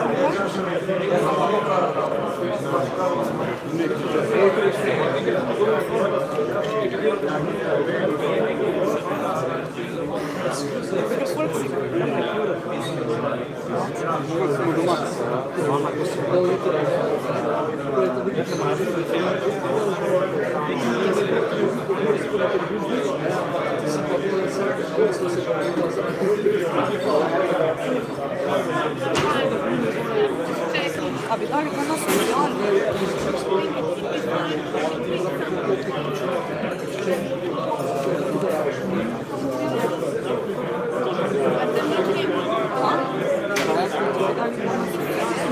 Ja, maar nu is het You guys alright? Perfect. V redu, v redu. Imam nekaj drugo vprašanje vprašati glede adoptions, če vas je prijavili za film. Aha, prav. To je ne,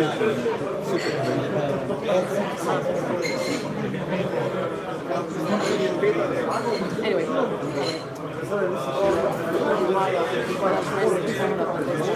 Zdaj še postala, če niste po isto mi nadano, se je misija zločenja, isto je bilo dobro. In je bil ti ja, je ono režiser, kako je ono režiser, se je reženo, da je napisano, da se je čisti. Ker sem jaz tisti govor, ko je končala, illustrati filmo, metro, kako da ne, kako je bil, aha, okej.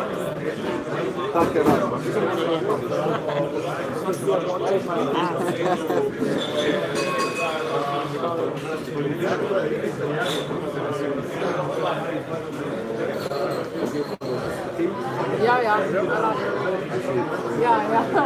Jaz sem imel take luxury svetila, full limited, ali to zame, da bomo lahko certifikat s tokom.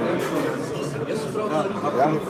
Slikca, kje bo prostor za slikco, da bo težko, da bo zraven prišlo nekakšen hod.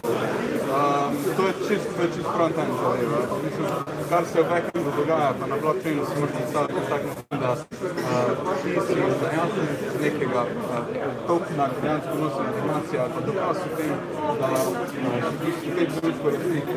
Ja, koliko je tega prostora na ledgerju za zapis teh podatkov ali kako to? Če delate tudi on-chain, da bo nekaj cache dobili link. ti v bistvu metadato sestaviti in to zaširati in tako je to.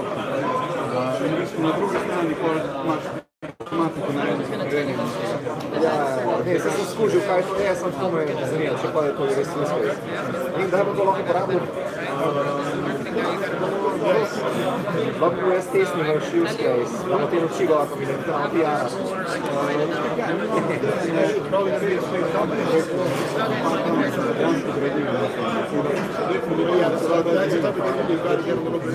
Drugače pa neki driver event tega tiče, pa mislim, da je zlatni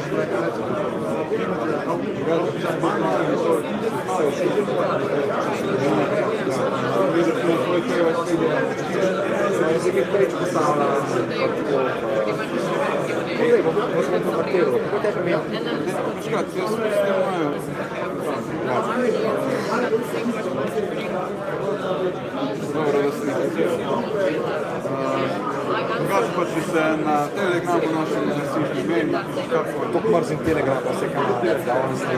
Нам най-райши име. Če vidite bilancio za utilito, v bistvu poštili tudi to, kar nam to isto, da bi svoj kaj tema shift. Kape.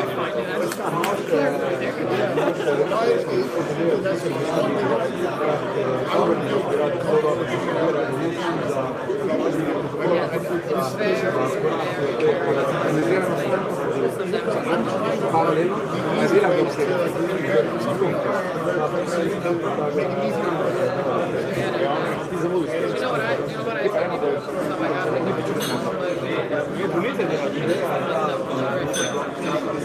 Kranberger bi se nekaj stokne, airdrop, zadolti, pa bomo pokupali les, ko bomo znovo pomočali.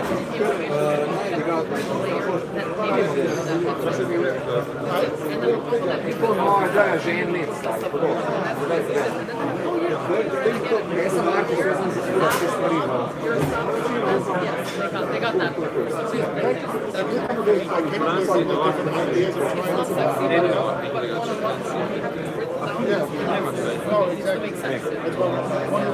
Francis, da.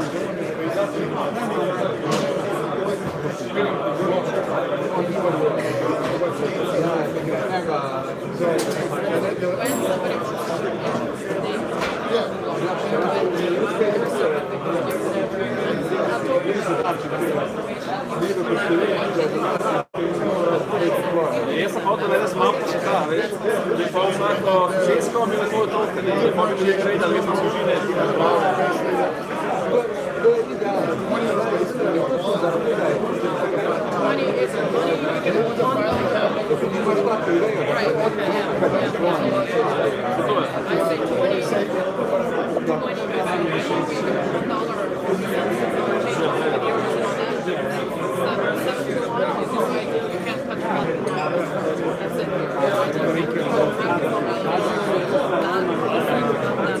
Da. Zato. Aj.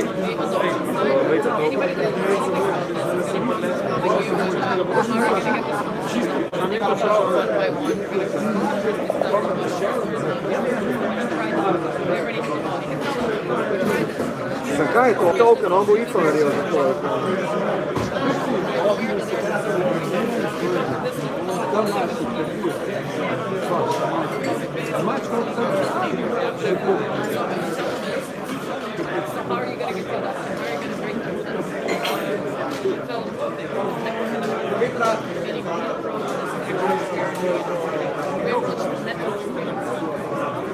Ja, sorry.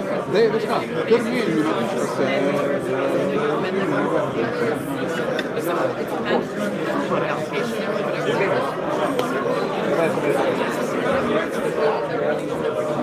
Koliko rezite leto? Da grete ven?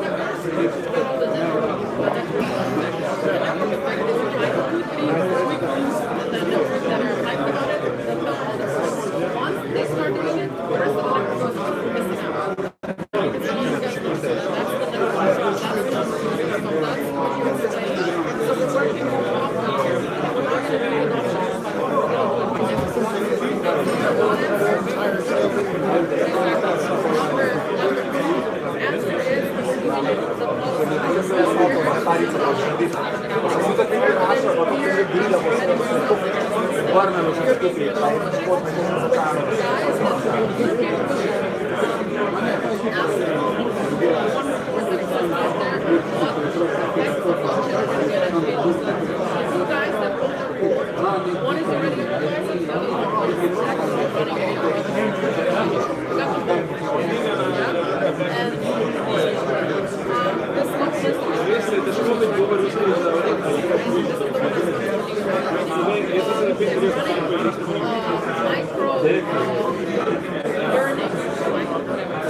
Če mi to delamo, delamo prek, to bo to razlikati, da dobi se.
Publisher, white paper.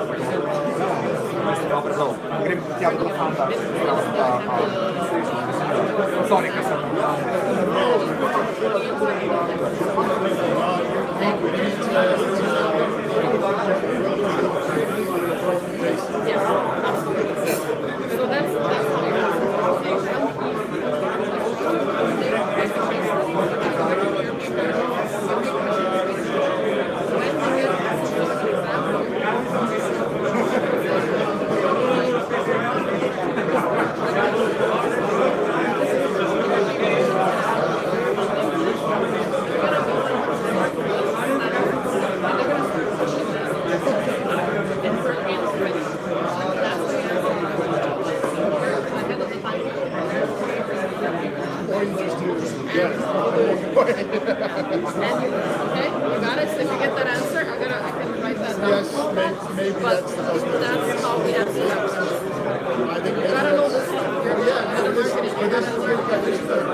I saw that.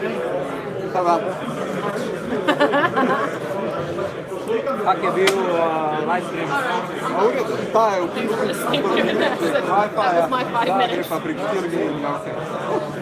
Ja, torej, šloga je skozi. Aha, to sem bil od tega Biljama, ne?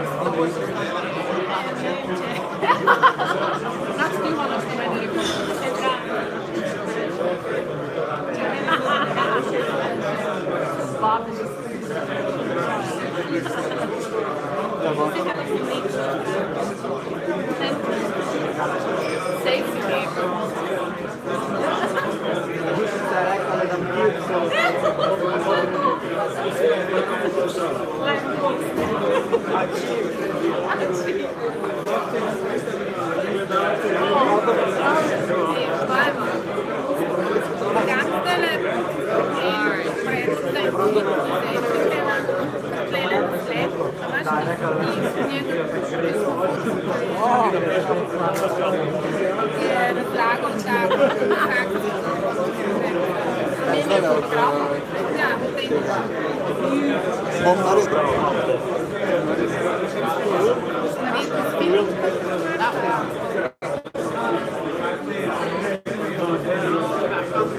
A to še vedno online? Ja. Pa to se mene zdaj čuje, govorim? Ja. I'm gonna be quiet. They can hear everything we're saying. Yeah.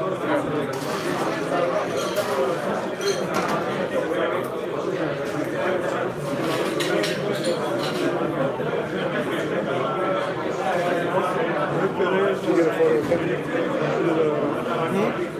get a photo of him over there, just telling every piece. Okay, so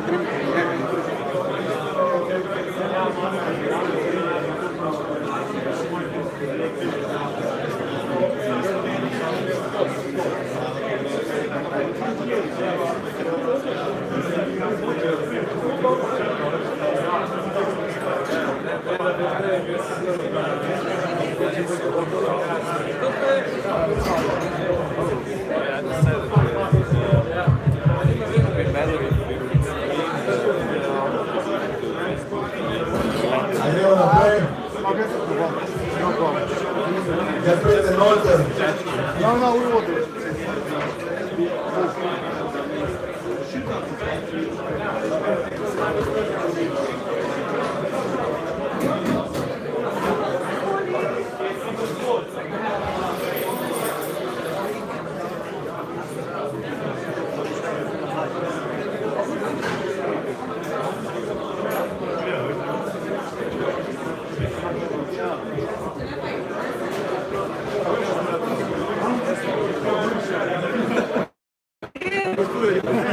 For the second.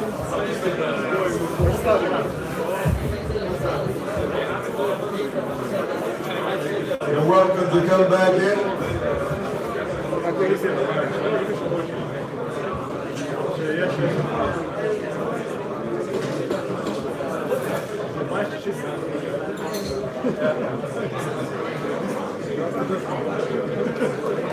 Oh shit, you didn't put anything in Telegram. What?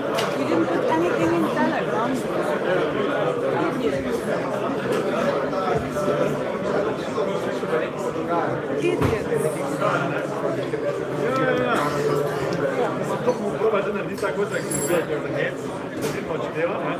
Gremo no? Gremo no? Gremo.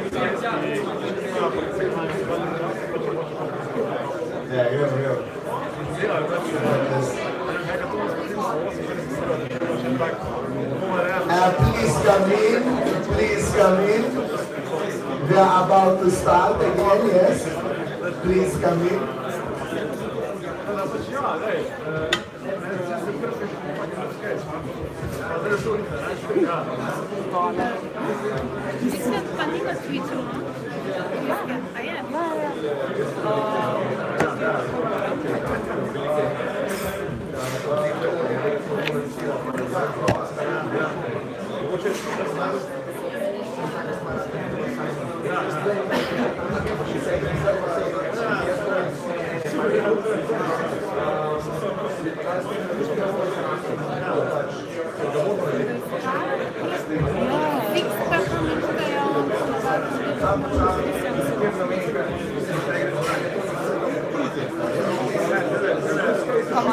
Kristjan Sedlak se znao.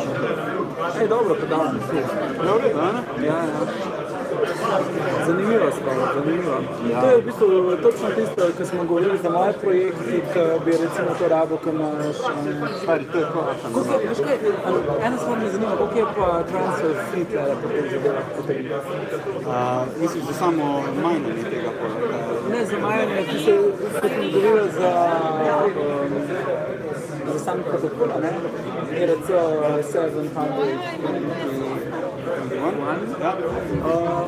In ti preneseš lastništvo od enega na drugega. Koliko stane to?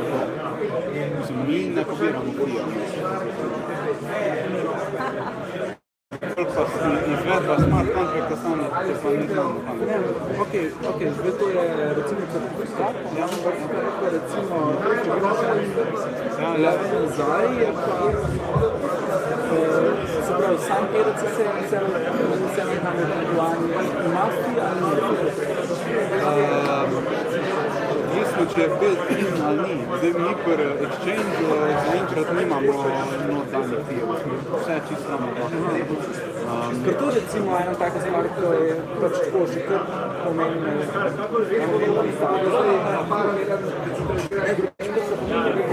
Se malo zdravo je to, da jaz bi pač imam zdaj predstavljene, ampak da bi zadevo zdravo neko beta fazo, da se začne testirati, rabiš vsaj v tej smeri, da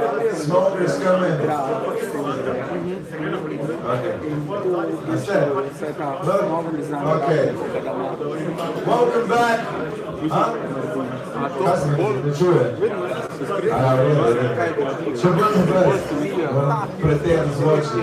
Welcome back. Did you enjoy yourselves? Another applause after the three speeches, so we're going to be quick.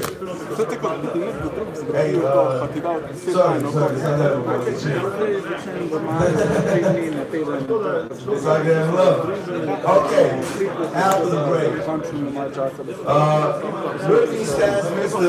Sertic is going to explain to us how to use NFTs in the global groceries marketplace, or how to optimize it. Mr. Sertic.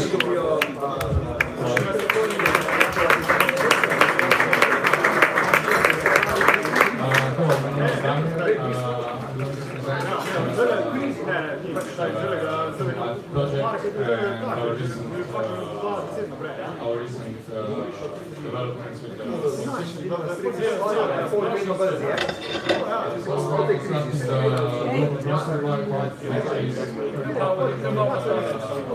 big changes because of new technology and because changes in customer behavior. So we are leveraging new technology to get the cost of the logistics down and to lower the price of the monthly. What is our project? This is the locker system that is automated and allows users to pick up groceries that they previously purchased online. The unit maintains appropriate temperature based on what's inside the usually groceries needs to be put on. All of it is automated, so the running costs and maintenance costs are very low. Okay. We developed platforms for this project. This includes the online shop,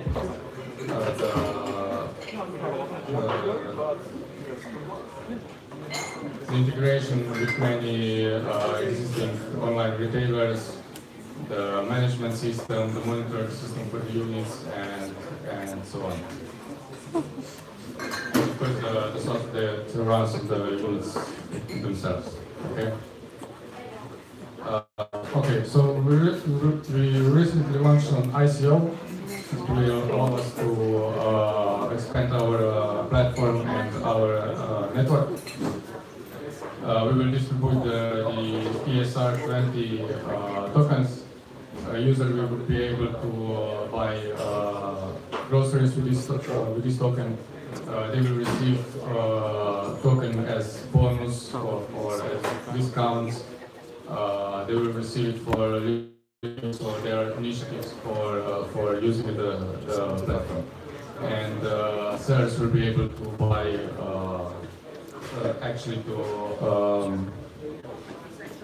they will be able to pay for services with this token. Users will also be able to invest in new locations and ATM integrations, and they will then receive a profit sharing from these locations.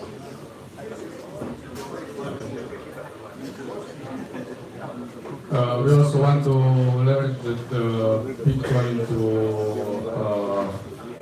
for the supply chain information, so sellers will be able to prove where the ingredients came from and so on. We are also interested in the ERC 721 standard. It's non-fungible and each token carries additional information. We will use this token to give out certificates to sellers for various product qualities like bio, eco products, and so on. So So if a seller meets some of our standards, we will give him this certificate in the form of this token, and he will be able to prove the quality of his product.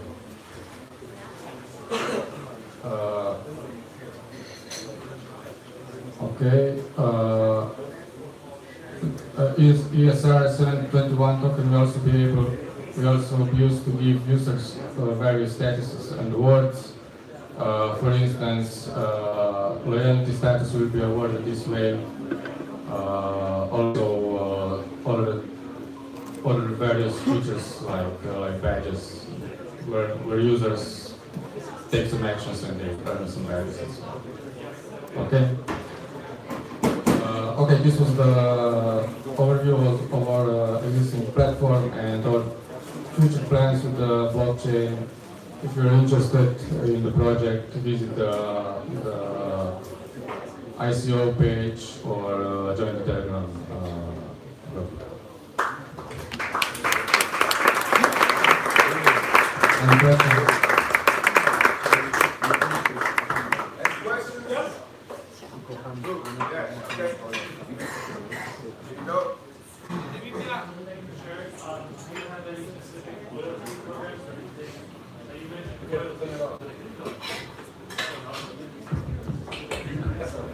Do you have any specific loyalty programs to share or anything in mind?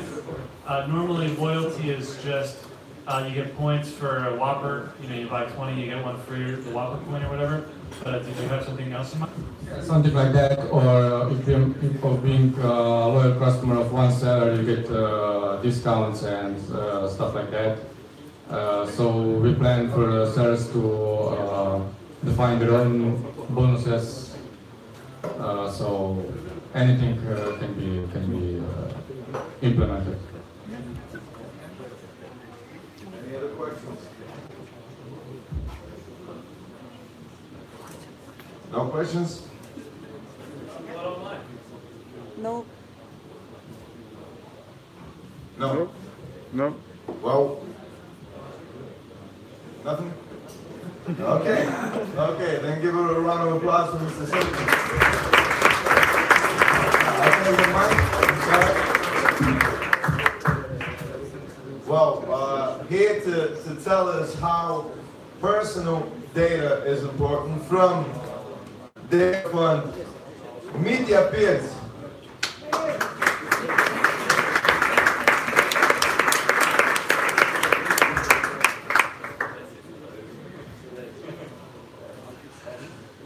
Hello, from my side as well.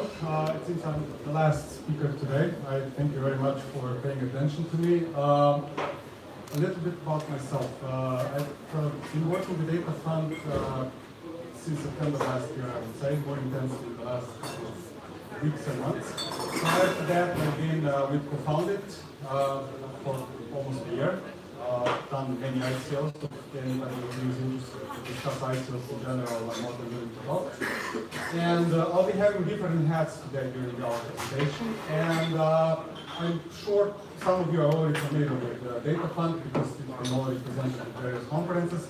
So I'm not going to go too much into details what we've already presented, but show you what are the new things that are coming up in the next weeks and where is the challenge and opportunities with our solution.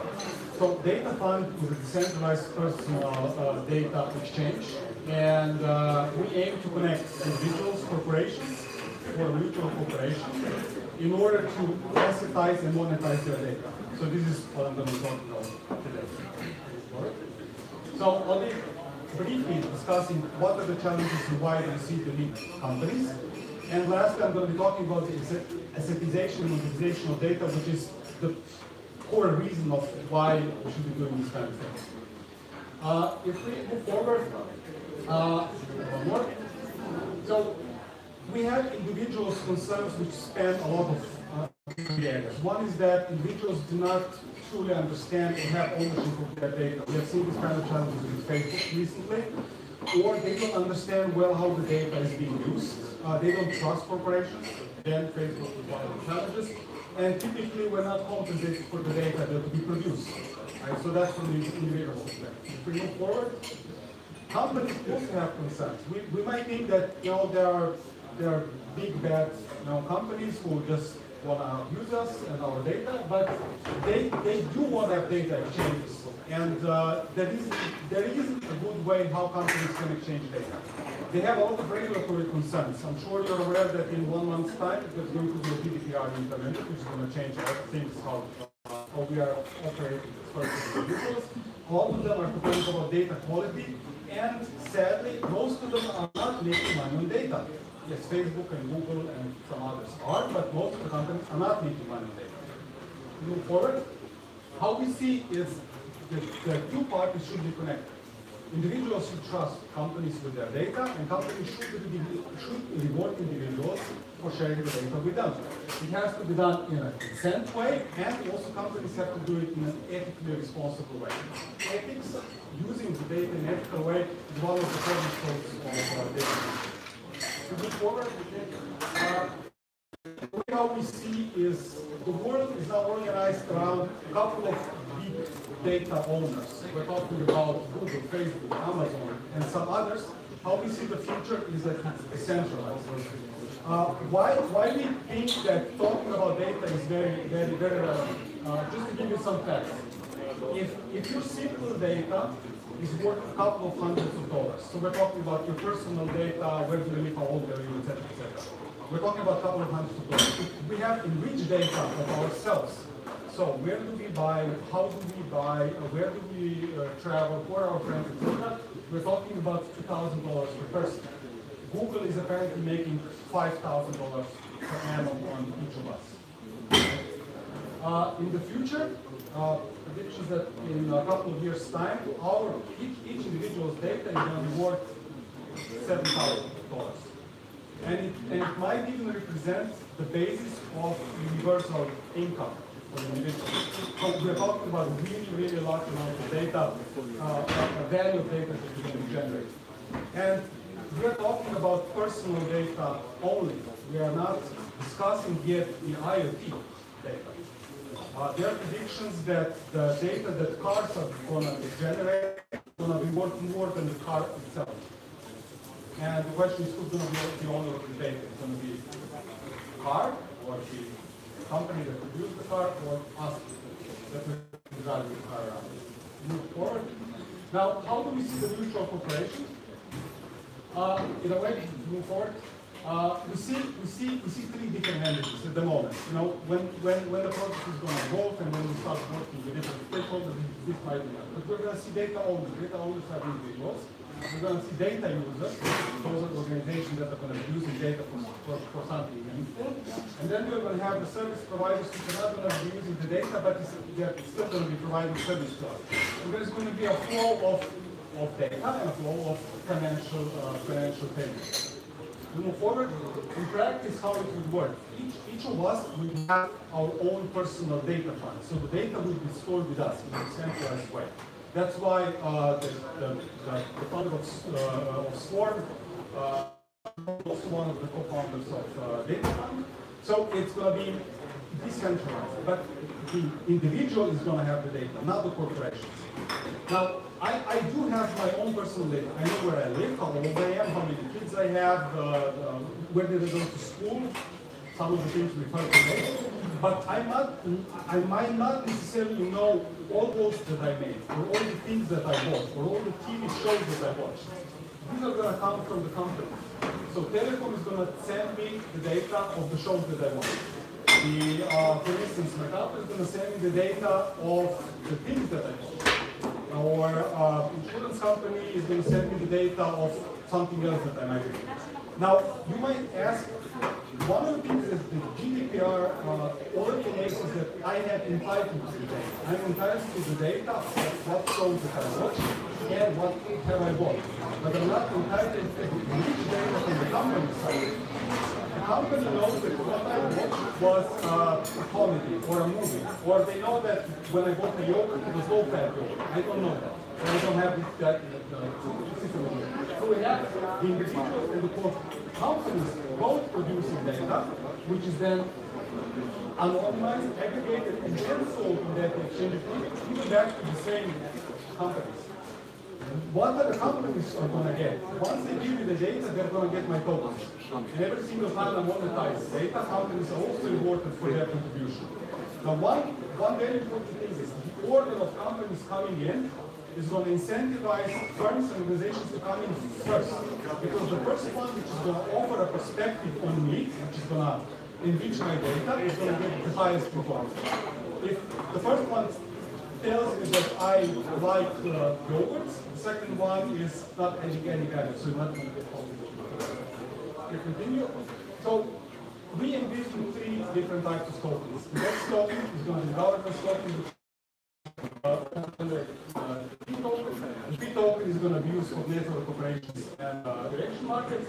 And then we're going to have the individual, each individual is going to have his or her token used for his or her data. Right? We move forward. Now, we understand that we can't hold all of this overnight, so the first phase is going to be planned, so it's going to be about consent management, so that we're GDPR compliant. This is something that we're planning to do in this year. The next one is going to be enabling companies to access our own personal. We have everything anonymized, so that the monetization of data, both for customers and organizations, can be maximized. Now, if we move forward, now if we go for the monetization and monetization of data, how do we see this happen?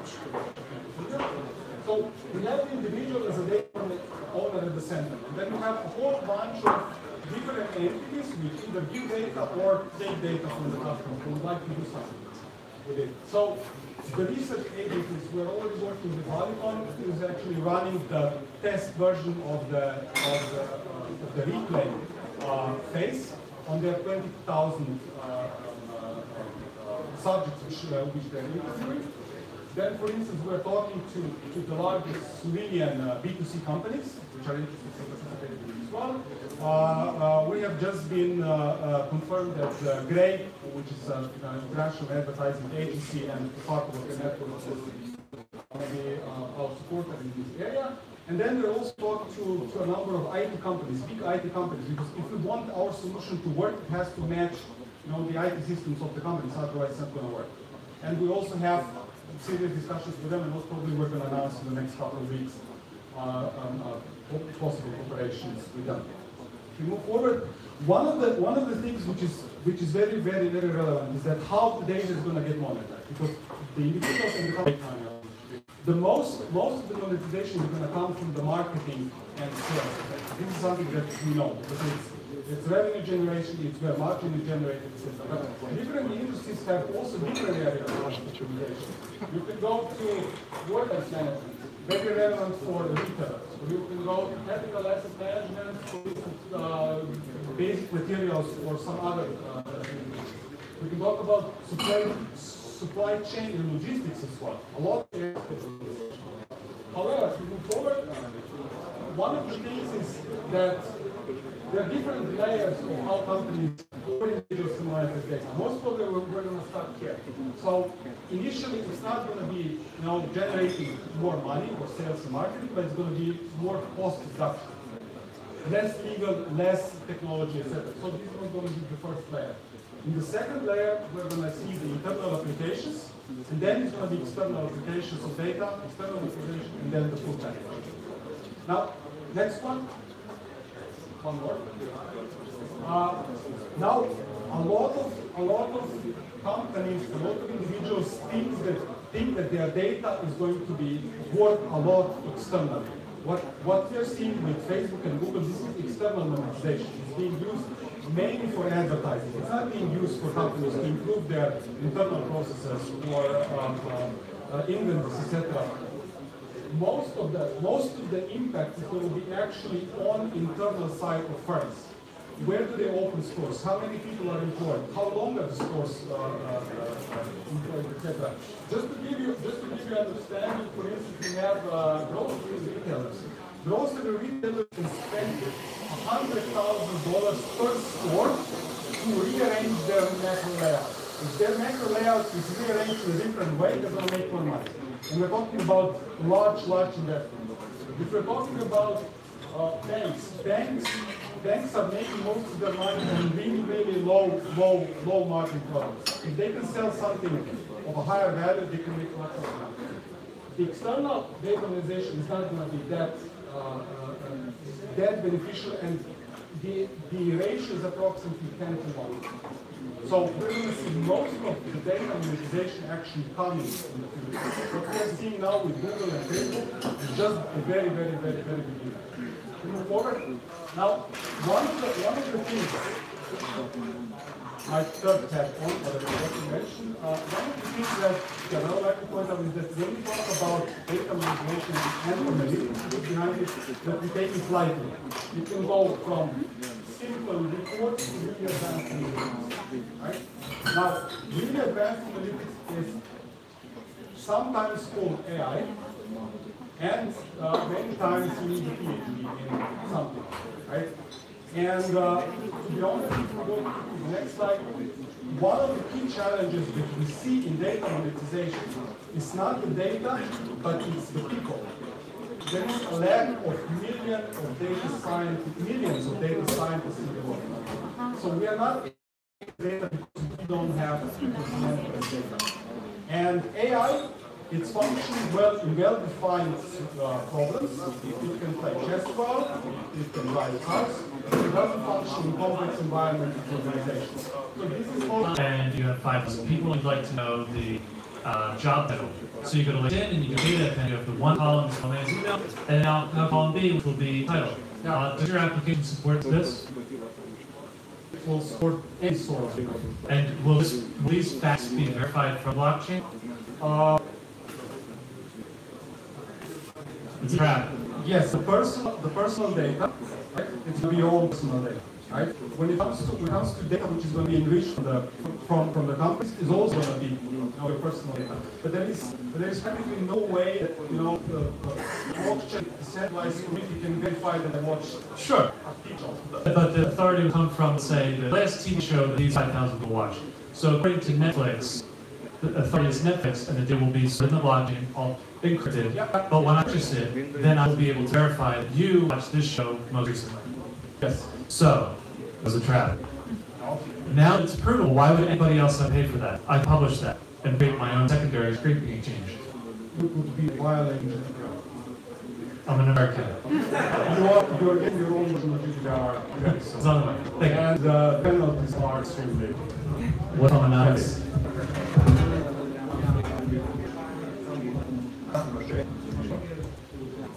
So my question is about GDPR and deletion of user data. So if the data is not blockchain, how do you handle deletion requests for GDPR? Well, I mean, from this perspective, can you go to the other slide? Yes. Yeah. So the idea is that the data is utilized, so that the companies have as little data about us as possible. Now, the question is, will the companies be able to delete the data about us? It's a completely different challenge, and we are not trying to solve that, right? This is not how this solved. Also, we have really old data warehouses, and many times they don't know where the data is. I mean, we can easily ask Facebook to give us our data because they function the way they function, but if you go to a telco company or retailer and say, "I'd like to have your data," most probably are not going to show it, which is going to be a big problem. Any other questions? Let's have one more. No? You're free to go then. Thank you. Thank you. Well, I have a question. What kind of, when it comes to Facebook, when they got the data, people answer that for you, didn't they?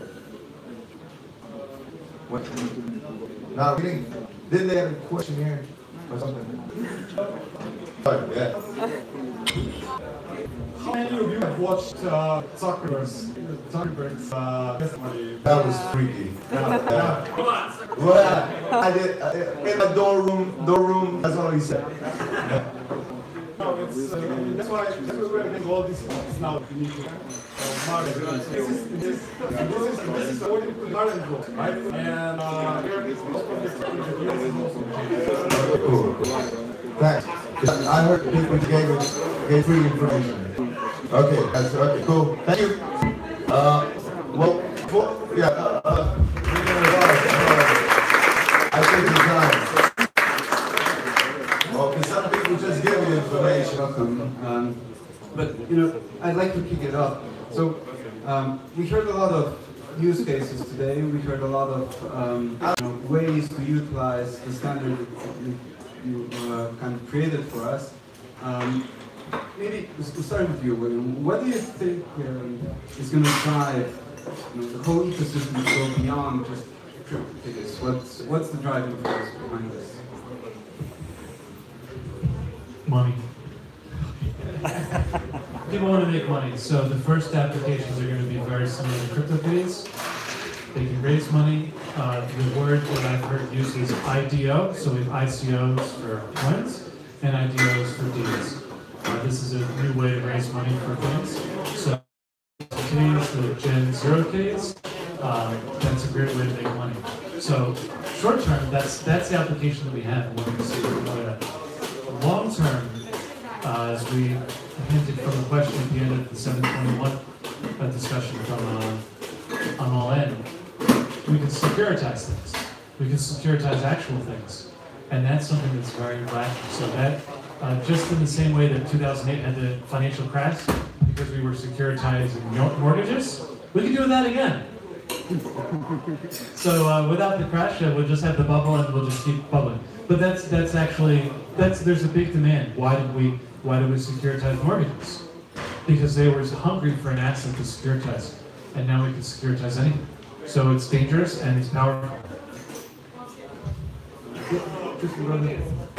So beyond CryptoKitties, maybe we don't have to go beyond because it's quite a good use case. We just need more DX, more use cases, and probably more tools for companies to adopt this. Maybe I'm going to jump in here and ask you straight away. This was a very hefty presentation, like a lot of data, a lot of charting going on. Do you as data fund, see a use case for non-fungible tokens? Yeah, I mean, the non-fungible tokens can easily be part of personal data funds. Right? The question is, now if I allow a recruiter to see where I finished my school, that's one thing. But if I want to sell the information that I finished the school to somebody else, it's another thing. Right? And I see non-fungible tokens as part of somebody's personal data fund as well. We're basically seeing non-fungibles being adopted across various industries, across various use cases. What do you guys think is going to happen to companies that didn't adopt this before? Is it like we've got a few supply chain companies in Slovenia? I mean, supply chain is like a really good use case. I know Kristen is working in the future for that. William, what do you think about it? So I wrote the standard, and so I would be biased to tell people they should use the standard, but if you don't use the standard, that's fine too. So the standard only helps you if you've got data, and you've got a specific data piece, or you have an identity, and you want to put that in your wallet. You need a standard for that. If you want the thing in your wallet, MetaMask is going to support 721. We're dropping that, so that's going to happen. They were a sponsor for our last event, so that was public. But if you have a supply chain management app and it doesn't support the standard because you're proprietary, then it won't work with your wallet. No big deal. So you're not part of the community, that's fine. You can still make money. So just to follow up on that, we've got a lot of these standards now showing up, like identity. I just saw for Delaware corporate share.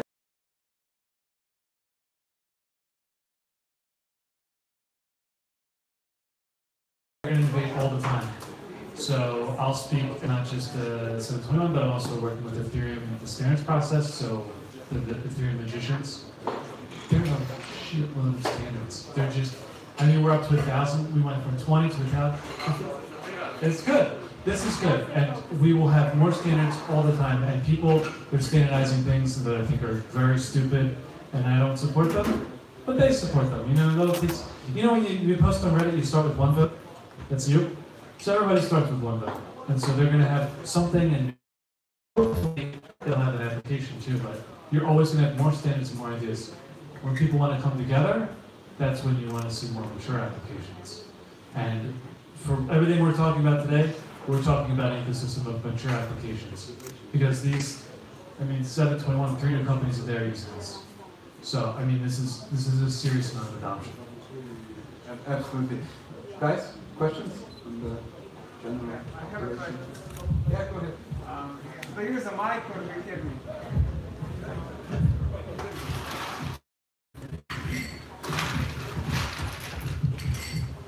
Yeah, so I have a question for William. We're talking a lot about securitization of assets on the blockchain, but as we can see now, a lot of companies are actually worried to be classified as a security. So could you basically explain how would you work out the legal problem of securitizing assets on blockchain using your ERC token? Great question. So we had a previous, when 721, there's some recordings of that on the same place that you guys are watching right there. You just scroll down. There's a live stream of that as well. The audience included many lawyers. And so there was an exchange where the lawyer came up and I said, oh, you're going to break securities laws if you break the law with 721. And he said, no. And I said, well, what happens if you take a car and you sell it as a security of 721 and you make promises? And all these things I'm discussing have actually happened, so these aren't crazy. What if you say, oh, the cars was owned by, who's one famous? Okay. You say that's the car was owned by that guy.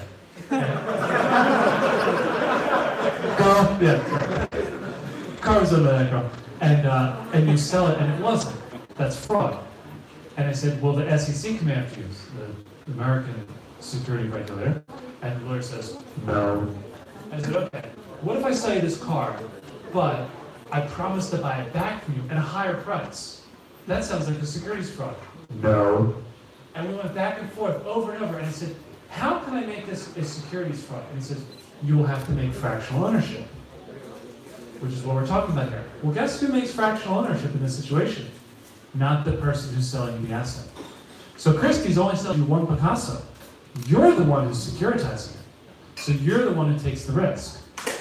Christie's, from their perspective, they are the primary seller, and they're only selling one Picasso. They're not selling five-fifths of a Picasso. So the person who wants to take the risk of breaking the securities laws is you, and you will have the reward of being able to securitize it. So it's a non-answer. I don't have the legal answer, but what I'm saying is from Christie's perspective, according to a couple of words that we got deep into it this last time, Christie's has no risk, and that's the important thing, because we want Christie's involved, and people like Christie's, and all the people that have the physical assets. Does that answer? Ish. All right, so for you guys, maybe you're more involved in the technical part, in the actual application part.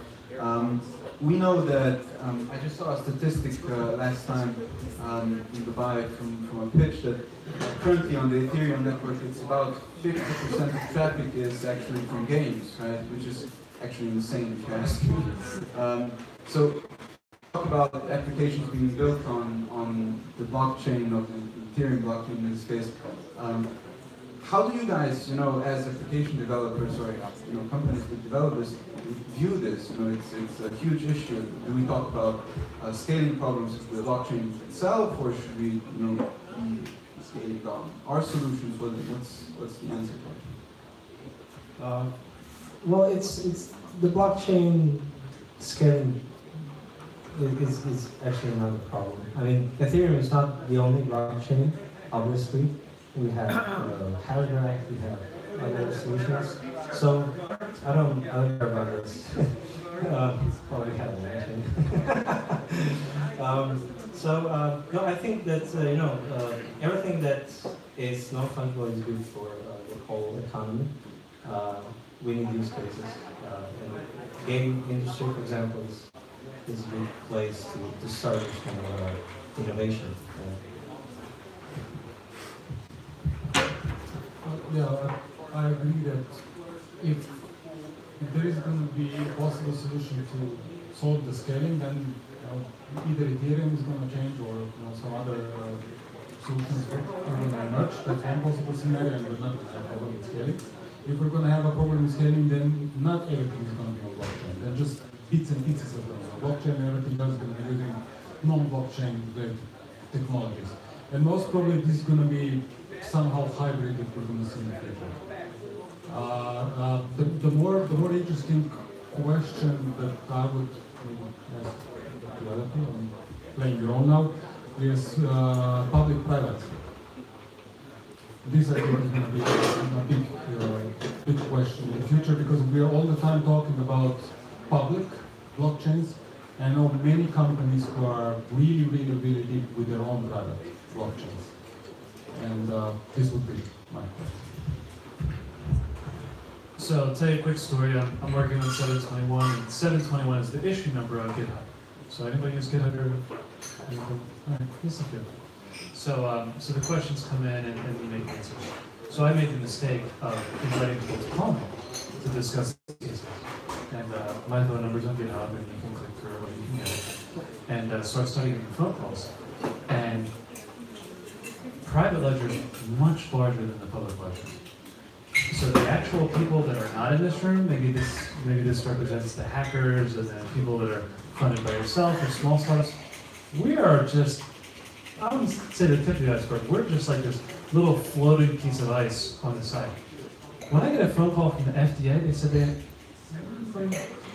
had a large number of people that are working on this. That's all I can say right now. They have a very large number of people, and they're using Hyperledger. So, number of people in this room, orders of magnitude, and so do banks. Banks have large numbers of engineers, all employed today, all using Hyperledger. So the Hyperledger use case is probably larger than Ethereum. You'll never know that because it's not public, and they're not the same. It's not like the Hyperledger or the testnet. Hyperledger's everywhere; they're all over the place. And so those applications are actually much larger. It's also the solution to off-chain. Hyperledger. You talk about, we're going to attach it to some blockchain. Doesn't mean it's Ethereum. And then the last thing is public-private. There's also this L2 network thing, where we use the Merkle tree and some of that fancy stuff. Maybe that will come in 2019, but I have people that would like to attach that on top of Ethereum. So keep 721 Ethereum, and again, they're bastardizing this application. I mean, you should just be on Hyperledger. But they're saying, well, we really want it on Ethereum. We got to shove all this extra data. L2 network, private, Merkle tree, done. So more on that soon.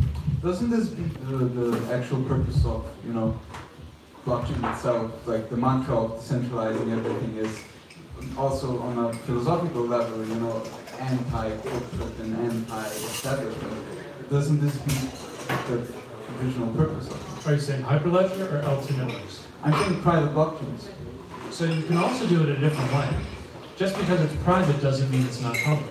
You can have a hidden network or a temporary network that does not record to the public ledger. Here's an example. Does anyone use Bitcoin? What's the highest transaction fee you've ever paid on Bitcoin? Give me a number. Come on. 10 cents. Has anybody paid more than $1 to send something? 10. 25.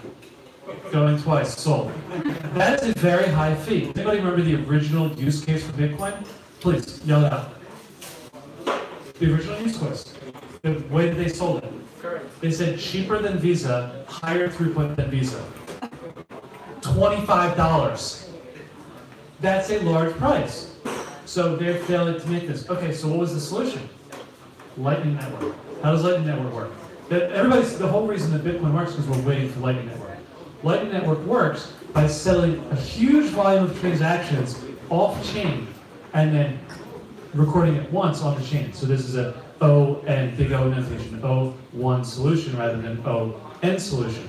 So this is a way that transactions are public-ish, but they still record to the ledger. So this is one solution where you have an O1 solution to a large transaction volume. And hopefully we can not charge $25. Janos probably consecutive quite a lot. At the wrong time. But maybe as a follow-up, Christian, you're working on a protocol layer, right? Is this something that is implementable on private ledgers as well, or is this something only? Sure. I mean, you have public-private transactions. I don't want to go into details, but I really like on-chain. You just got a t-shirt. No, really, private transactions are private transactions are something that are also in our scope. So yeah, maybe for the next meetup we'll have more info about that. So I think Mika would be a great speaker for this. We had a discussion with OneChain the other day about them having also, apart from the public ledger, also an option of private transactions.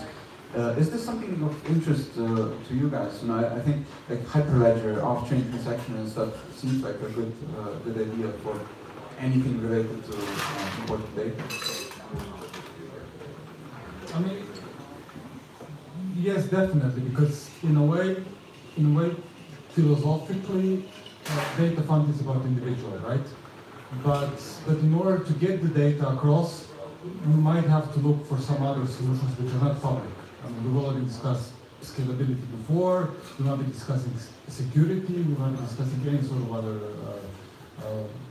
challenges. And this is actually going to be a case-by-case situation. And we will actually fully understand what can be done and how we can do it once we do it in Slovenia for the very first time. So once we have 3-4 companies doing this and playing around, because we will see if it's secure, fast enough, scalable, etc., etc. Up until then, we don't know. I mean, it's the same thing as Bitcoin. You think it's going to work, but then a couple of years down the road, it doesn't anymore, right? Okay. Questions from the public?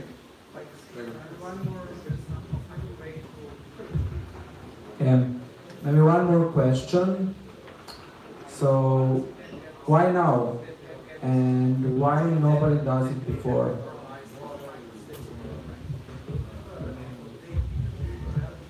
CryptoKitties.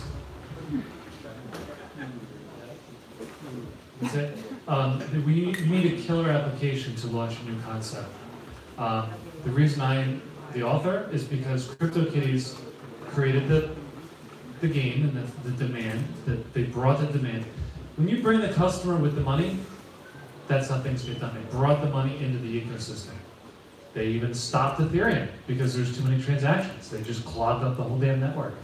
Gas price went up, it was crazy. So they brought the money in.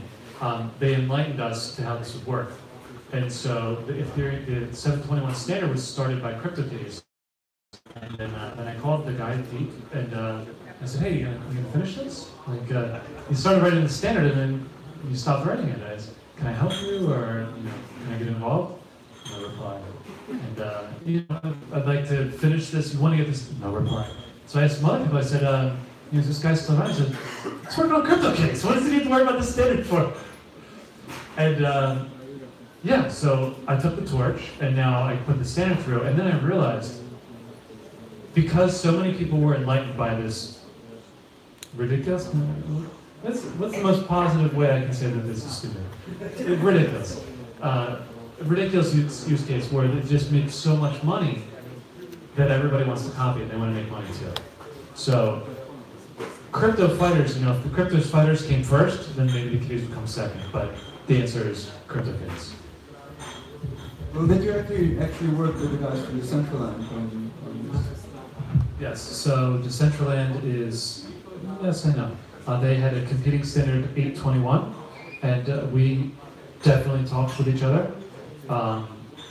He has one standard, and then eventually he closed the pull request, so that ended amicably. So my intention with 721 was to have unanimous support, which is a terrible word when you want to have the standard. You want to have a good thing, but you don't want to have the perfect. It's not possible to have the perfect. But it actually worked out that we did have unanimous support. So Decentraland is on board with this. They did have make the blog post where they would support 721, and we just got lucky. Questions? No? Alright, then you're excused. How long is the bar open? Thank you. I don't know. How long is the bar open? This is a question for everybody. Oh. Okay, so yeah, I think that non-fungible tokens is just a natural, let's say, growth in the network, because in the real world we have fungible and non-fungible tokens. For example, in your wallet you have cash, right? And this is fungible, and well, you have also non-fungible, but we don't have this standard. I mean, we have now, but in the past we didn't have it. We didn't know that this is also possible. I mean, it's just a mindset. Right? I would like to extend the discussion that the proposition made earlier is not just about the non-fungible, it's about the blockchain in general. Right? Blockchain is only one of the emerging technologies which exists.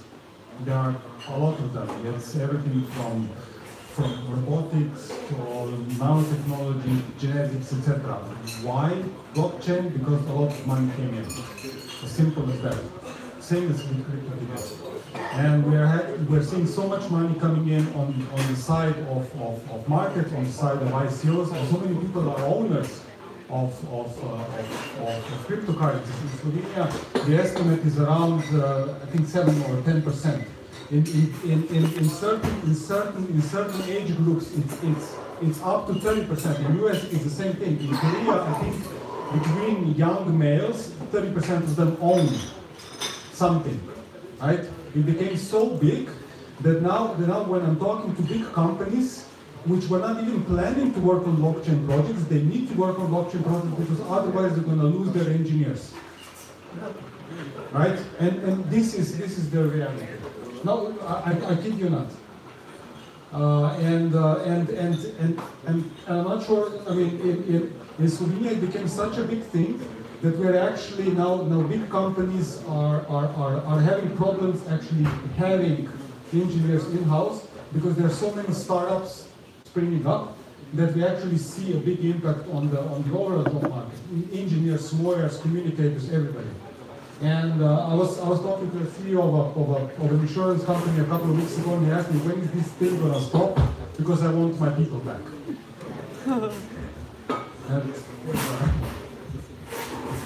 It'd be interesting to see actual numbers in terms of demand, how many actual Solidity developers in this case are required.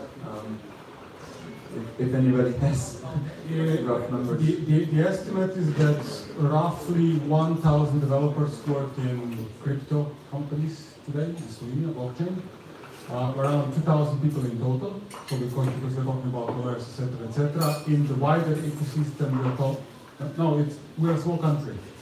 So crypto is including all the things? Yeah. The overall ecosystem, so with everybody around, we're talking about 15 to 20,000 people, which work with blockchain one way or another. And for your understanding, it's 1% of the population. So in the US, that would be 3 million. And we're talking about jobs which didn't exist 1 year ago. Which is quite incredible, if you ask me, right? All right, thank you very much. Big round of applause for our speakers.